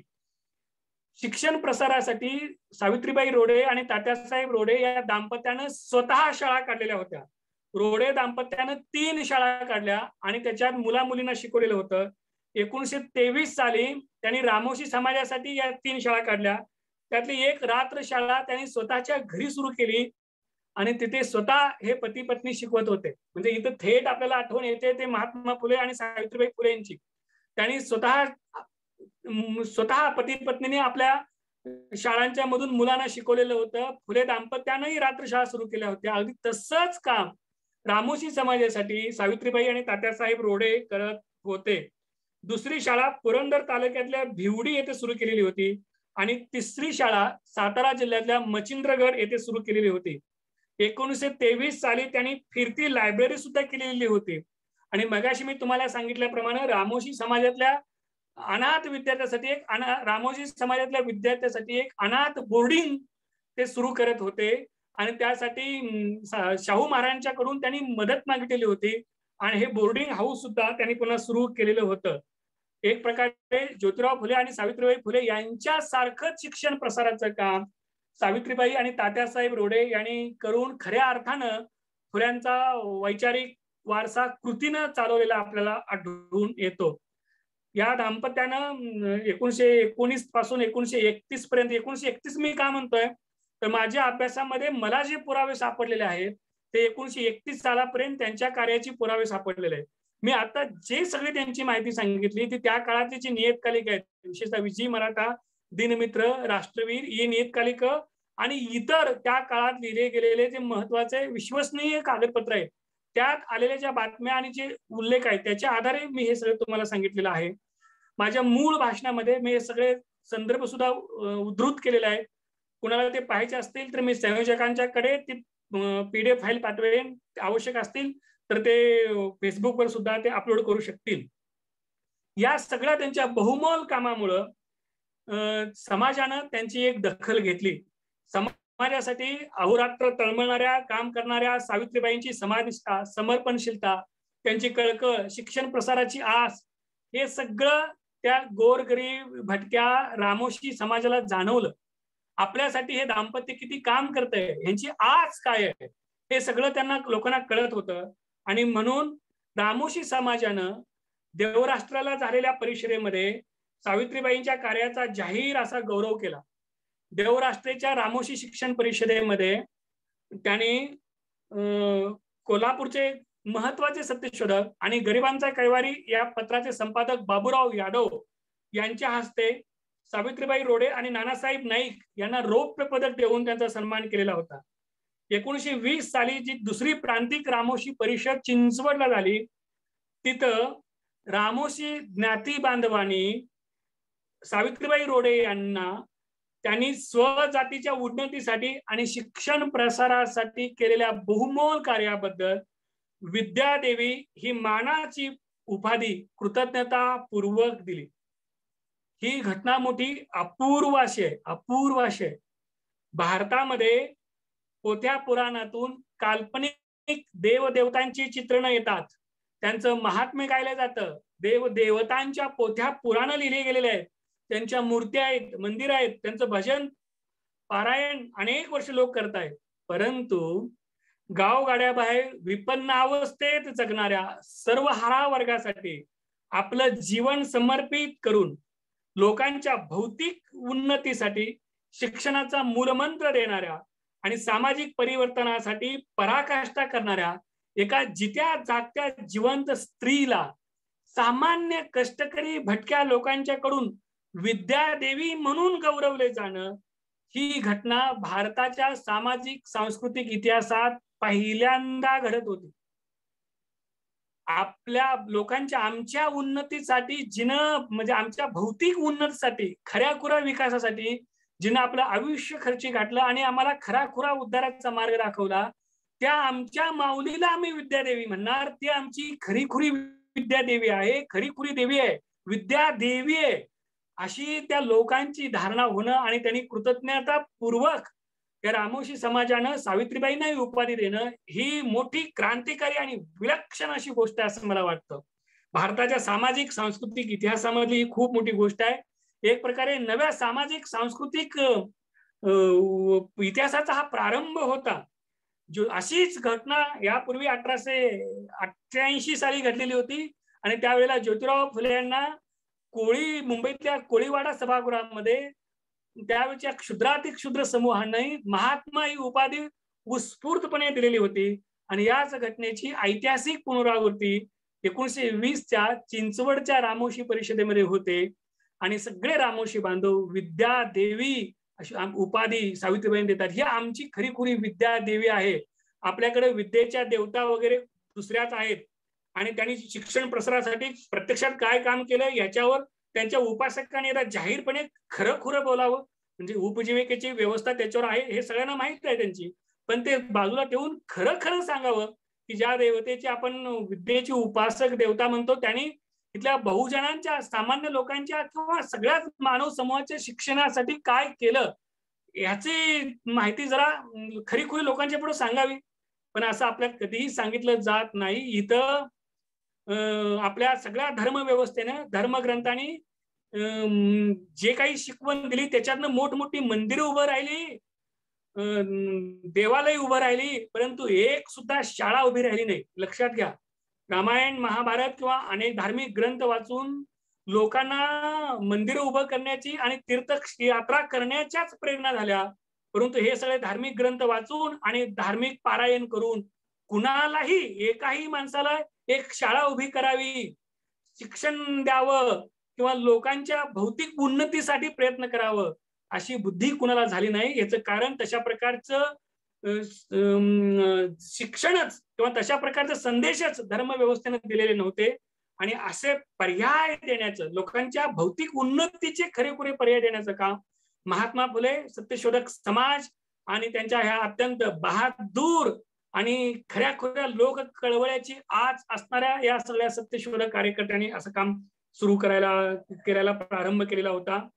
1921 साली कोंढणपूर आणि खानापूरच्या रामोशी मंडळींनी सावित्रीबाईंना आहेर केला आणि त्यांच्याविषयी जाहीर कृतज्ञता व्यक्त केलेली होती. मुकुंदराव पाटील यांनी सावित्रीबाईंच्या कार्याची स्वतःहून दखल घेतली आणि त्यांचं अभिनंदन करणारे एक स्फुट दिनमित्र मध्ये लिहिलेलं आहे. 1922च्या 28 जूनच्या अंकामध्ये दिनमित्रच्या, त्यात मुकुंदराव पाटील असं म्हणतात की गेल्या 12-13 वर्षापासून आमच्या भगिनी सावित्रीबाई रोडे यांनी पुणे सत्यशोधक समाजाचे काम सांभाळून आपल्या अज्ञानमग्न रामोशी जातीची उन्नती करण्यासाठी फार फार खटपट लावली आहे. मोठी विद्वत्ता, जाडी श्रीमंती असला काही एक आधार नसता, केवळ शुद्ध समाजसेवेच्या निधीध्यासामुळे सामान्य माणसासही कसे कार्य करता येते याचे मूर्तिमंत उदाहरण या आमच्या सावित्रीबाई होत. रामोशी, मांग वगैरे जातींच्या हजेरी बंद करण्याच्या कामी व त्यांच्यावर होत असलेला जुलूम इतरांच्या लक्षात आणण्याच्या कामी बाईंनी परिणामकारक कार्य केलेलं आहे. त्यांच्या या स्तुत्य कार्यासंबंधी आम्ही त्यांचं अभिनंदन करतो. मुकुंदरावांच्या सारख्या एका सच्च्या सत्यशोधकानं सावित्रीबाईंच्या कार्याचं खरं खरं मोल ओळखून त्यांचं योगदान अधोरेखित करण्याचा जाहीर प्रयत्न केलेला होता. सावित्रीबाईंना प्रसार माध्यमाचं महत्व आणि प्रसार माध्यमाची ताकद सुद्धा माहित होती आणि म्हणून त्यांनी क्षत्रिय रामोशी नावाचं मासिक 1923 साली सुरू केलेलं होतं. या मासिकाचे काही अंक निघालेले आहेत आणि या मासिकामध्ये क्षत्रिय रामोशी संघाचे उपक्रम, क्षत्रिय रामोशी शिक्षण परिषदा, समाजामध्ये शिक्षण प्रसार करण्यासाठी कोणत्या गोष्टी करता येतील, समाजातल्या अनिष्ट चाली, रीती, रूढी, परंपरा त्या दूर करण्यासाठीचे मार्ग, समाजामार्फत राबवले जाणारे वेगवेगळ्या प्रकारचे उपक्रम यांना प्रसिद्धी दिली जात होती. क्षत्रिय रामोशी हे जे मासिक आहे, क्षत्रिय रामोशी सोमवंशी असं त्याचं टायटल होतं आणि ते 1923 साली सुरू झालेलं होतं. त्याचे काही अंक प्रकाशित झालेले होतं आणि पुढे ते मासिक पुरेसे वर्गणीदार न मिळाल्यामुळे असेल कदाचित, कारण त्यावेळेला रामोशी समाजातल्या लोकांच्या मध्ये साक्षरतेचं प्रमाण किती असेल आणि पुरेसे वर्गणीदार न मिळाल्यामुळं मासिकांचं अर्थकारणच अडचणीत येतं आणि त्यामुळे ते मासिक बंद झालं असण्याची शक्यता आहे. त्याचे फारसे अंक आज उपलब्ध होत नाहीत. त्यानंतर 1927 साली त्यांनी रामोशी समाचार या नावाचे मासिक सुरू केलं असं महेश गावस्करांनी म्हटलेलं आहे. महेश गावस्कर हे समाज प्रबोधन पत्रिकेचे संपादक होते आणि त्यांनी असं म्हटलेलं आहे की 1927 साली रामोशी समाचार नावाचं पत्र सावित्रीबाई रोडे यांनी सुरू केलं, परंतु मला स्वतःला रामोशी समाचार आणि क्षत्रिय रामोशी या दोन्हीही त्यांच्या नियतकालिकांचे अंक पाहायला मिळाले नाहीत. त्यांचे फक्त मी वेगवेगळ्या ठिकाणी आलेले उल्लेख वाचलेले आहेत. परंतु क्षत्रिय रामोशी हे मासिक मात्र त्यांनी सुरू केलेलं होतं. हे अत्यंत त्याचं एक विश्वसनीय असं डॉक्युमेंट माझ्याकडे आहे आणि त्याचं कारण असं आहे की त्यांनी पुण्यामध्ये एक शाळा ते सुरू झालेली होती आणि त्या बाबुराव जगताप यांनी एक शाळा सुरू केली होती भावामध्ये, आणि त्या शाळेला देणग्या गोळा करण्याचा एक कार्यक्रम होता. त्या कार्यक्रमाला सावित्रीबाई रोडे गेलेल्या होत्या आणि त्या कार्यक्रमामध्ये त्यांनी असं सांगितलं की या शाळेला आणि इथल्या वाचनालयाला क्षत्रिय रामोशीचा या मासिकाचा अंक आम्ही विनामूल्य भेट देत जाऊ असं त्यांनी म्हटलेलं आहे. आणि ती बातमी स्वतःच त्यांनी विजयी मराठाला पाठवलेली आहे. आणि याच्या आधारे आपण असं अत्यंत ठामपणे असं म्हणू शकतो क्षत्रिय रामोशी त्रैमासिक सुरू झालेलं होतं आणि ते 1927 सालापर्यंत तरी चालू होतं. कारण ही जी बातमी आलेली विजयी मराठामध्ये ती 11 एप्रिल 1927 साली आलेली आहे. त्यामध्ये असं म्हटलेलं आहे की शिवाजी मराठा स्कूल ही बाबुराव जगतापांची जी शाळा होती त्या शाळेमार्फत महात्मा मोफत वाचनालय सुरू करण्याचा कार्यक्रम झालेला होता त्यावेळेच्या गुढीपाडव्याच्या दिवशी. आणि त्यावेळी सावित्रीबाई रोडे यांनी क्षत्रिय रामोशी त्रैमासिक वाचनालयाला मोफत देण्याचं कबूल केलं. म्हणजे 1923 साली सुरू झालेले हे मासिक 1927 सालापर्यंत चालत होतं आणि तिथून पुढे सुद्धा काही काळ हे मासिक चाललं असेल याचा आपल्याला अत्यंत विश्वसनीय पुराव्याच्या आधारे आपल्याला हे म्हणता येतं. याचबरोबर आता आपण या व्याख्यानाच्या सगळ्यात शेवटच्या भागाकडे आपण येऊया. एवढं मोठं काम सावित्रीबाई रोडे यांनी केलं. खरे तर यापेक्षा प्रचंड मोठं काम त्यांनी केलेलं आहे. म्हणजे 1919 साली पुणे महानगरपालिकेने जेव्हा मुलांनाच शिक्षण द्यायचं आणि मुलींना शिक्षण महापालिकेमार्फत दिलं जाणार नाही हा जो ठराव केलेला होता त्यावेळेच्या कमिशनरकडे भेटायला गेलेली जी मंडळी होती त्याच्यामुळे ते जे शिष्टमंडळ होते त्याच्यामध्ये सावित्रीबाई रोडे जशा होत्या तशा गंगूबाई खेडकर, पुतळाबाई पवार ह्या ब्राह्मणेतर स्त्रिया होत्या आणि त्या काळातल्या रमाबाई रानडे किंवा पुण्यातल्या ज्या अत्यंत प्रतिष्ठित अशा स्त्रिया होत्या. खुद्द नची केळकरांची मुलगी तिने जाहीर सभेमध्ये नची केळकर हजर असताना त्यांच्या समोर मुलींना शिक्षण देण्याचा आग्रह केलेला होता. तर पुण्यातलं त्यावेळेस जे स्त्रियांच्या उन्नतीसाठी काम करणाऱ्या ज्या काही संस्था संघटना होत्या त्यांच्या बरोबर सावित्रीबाई रोडे काम करत असताना आपल्याला आढळून येतात. पुण्याच्या राजकीय आणि सार्वजनिक क्षेत्रामध्ये त्यांचा मोठा वावर होता आणि रमाबाई रानडे वगैरे सारख्या सुधारणावादी स्त्रियांच्या मध्ये सुद्धा त्यांची उठबस होती हे आपल्याला यातून जाणवतं. त्यांचं काम खूप मोठं होतं. आज जे थोडे तुटपुंजे आपल्याला पुरावे उपलब्ध आहेत त्याच्यावर लक्षात येतं की त्यांनी रामोशी समाजाच्या शैक्षणिक आणि सामाजिक उन्नतीसाठी तर मूलभूत स्वरूपाचं काम केलंच, परंतु त्याच्याही पुढे जाऊन एकूण बहुजन समाजाला एक विचाराचा उन्नतीचा एक मूलभूत दृष्टिकोन दिला. सावित्रीबाईंचं काम किती सालापर्यंत चालू होतं, त्यांचं निधन वगैरे कधी झालं या संदर्भातले कुठलेही विश्वसनीय पुरावे आतापर्यंत मला तरी मिळालेले नाहीत. पण एक गोष्ट या निमित्ताने म्हणावी लागते की सावित्रीबाई रोडेंच्या सामाजिक कार्याची म्हणावी तशी दखल घेतली गेलेली नाही. सत्यशोधक समाजाच्या एक हाडाच्या कार्यकर्त्या आणि सत्यशोधक समाजातल्या त्या एकमेव महिला नेत्या असून सुद्धा सत्यशोधक समाजानं सुद्धा त्यांची पुरेशी दखल घेतली नव्हती असं मला वाटतं. कारण सत्यशोधक समाजाच्या एकाही अधिवेशनाचं अध्यक्षपद त्यांना दिलं गेलेलं नाही. सत्यशोधक समाजाच्या अगदी केंद्रीय नेतृत्वात मंडळात त्या होत्या. केंद्रीय नेतृत्वाकडून जे ध्येय धोरण ठरवलं जातं होतं त्याच्यात त्या होत्या, पण समाजाचं अध्यक्षपद त्यांना द्यायला पाहिजे होतं पण ते दिलं गेलेलं आढळून येत नाही. ही एकंदरीत सत्यशोधक समाजाच्या स्त्रीविषयक कार्याचीच एक मोठी मर्यादा असं आपल्याला म्हणता येईल. सावित्रीबाईंच्या काळापासून आजपर्यंत त्यांची घोर उपेक्षा झालेली आहे. सावित्रीबाई फुले यांच्या तोडीचं काम सावित्रीबाई रोडे यांनी केलेलं आहे. रोडे दाम्पत्यानं फुले दाम्पत्याची परंपरा पुढे विकसित केली आणि ते भटक्या जाती जमातींच्या पर्यंत नेऊन पोहोचवली.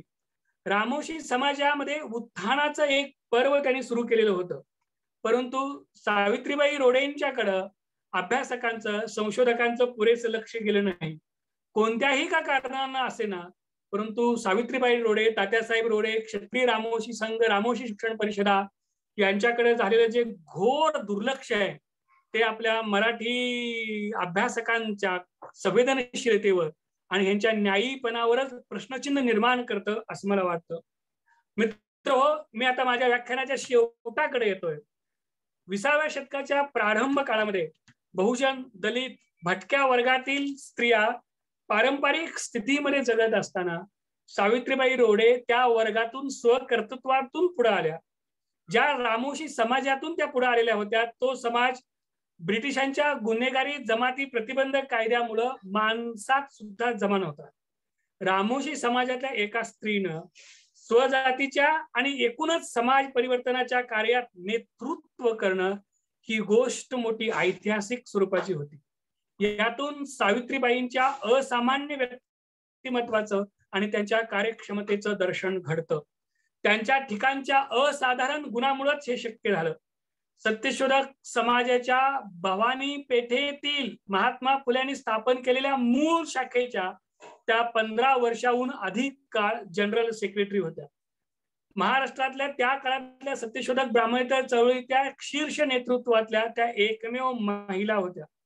सत्यशोधक चळवळीमध्ये ज्या काळात पुरुषांचा बोलबाला होता आणि स्त्री सुधारणेचा ठराव पास करण्या पलीकडे कृतीच्या पातळीवर फारसे प्रयत्न होत नव्हते, त्या काळात त्यांनी समाजाचं नेतृत्व केलेलं होतं. सत्यशोधकांना भटक्या जाती जमातींच्या पालापर्यंत घेऊन जाण्याचं काम त्यांनी केलं.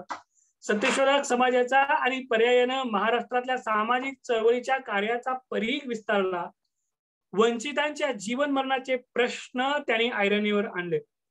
ब्रिटिशांच्या अंमलानंतर रामोशी समाजाचं गावगाड्यातलं जे पूर्वापार स्थान होतं, गाव रक्षणाचं स्थान होतं, ते जवळजवळ संपुष्टात आलं.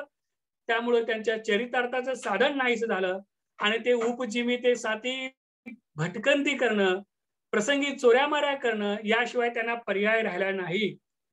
अशा सगळ्या एका विस्कटलेल्या आणि जन्मजात गुन्हेगार जमाती असा कायदेशीर शिक्का ज्यांच्यावर मारलेला होता आणि ज्यांना राहण्यासाठी सेटलमेंट वसाहतीमध्येच भाग पडलेलं होतं, अशा अत्यंत विस्कळीत आणि अमानुष जीवन जगणाऱ्या समूहाला संघटित करण्याचं एक अशक्यप्राय आव्हान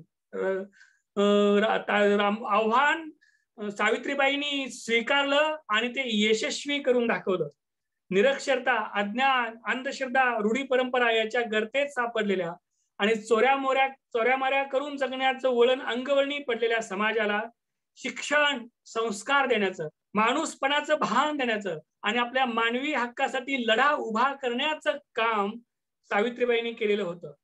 शिक्षण हे त्यांच्या भावविश्वाचं आणि कार्याचं केंद्र होतं. बहुतांश लेखन आणि त्यांचे निबंध शिक्षणावरले आहेत. महात्मा फुल्यांच्या प्रमाणेच शिक्षणातून सामाजिक परिवर्तनाचं स्वप्न त्यांनी पाहिलं आणि ते प्रत्यक्षात आणण्यासाठी जीवापाड प्रयत्न केले. आपल्या एक प्रकारे सगळं सर्वस्व पणाला लावून जीवाच्या आकांतानं त्यांनी रामोशी शिक्षण परिषदा, क्षत्रिय रामोशी संघ स्थापन करून, सत्यशोधक समाज परिषदामध्ये आपली मतं मांडून, वेगवेगळ्या जाती परिषदामध्ये भाग घेऊन, नियतकालिकामध्ये लेखन करून, भाषण करून, प्रत्येक उक्ती कृतीतून त्यांनी समाजाला माणूसपण देण्याचं काम केलं. समाजाच्या जाणीवा जागृत करून नवं भान देण्याचं काम केलेलं होतं. सांगली, सातारा, कोल्हापूर, पुणे अशा मोठ्या जिल्ह्यामध्ये त्यांचं काम पसरलेलं होतं. एवढ्या ह्या 4-5 जिल्ह्यामध्ये सांगली, सातारा, पुणे, अहमदनगर या जिल्ह्यातल्या रामोशी समाजाला संघटित करणं, त्यांच्या रामोशी परिषदा या वेगवेगळ्या भागामध्ये झालेले आहेत.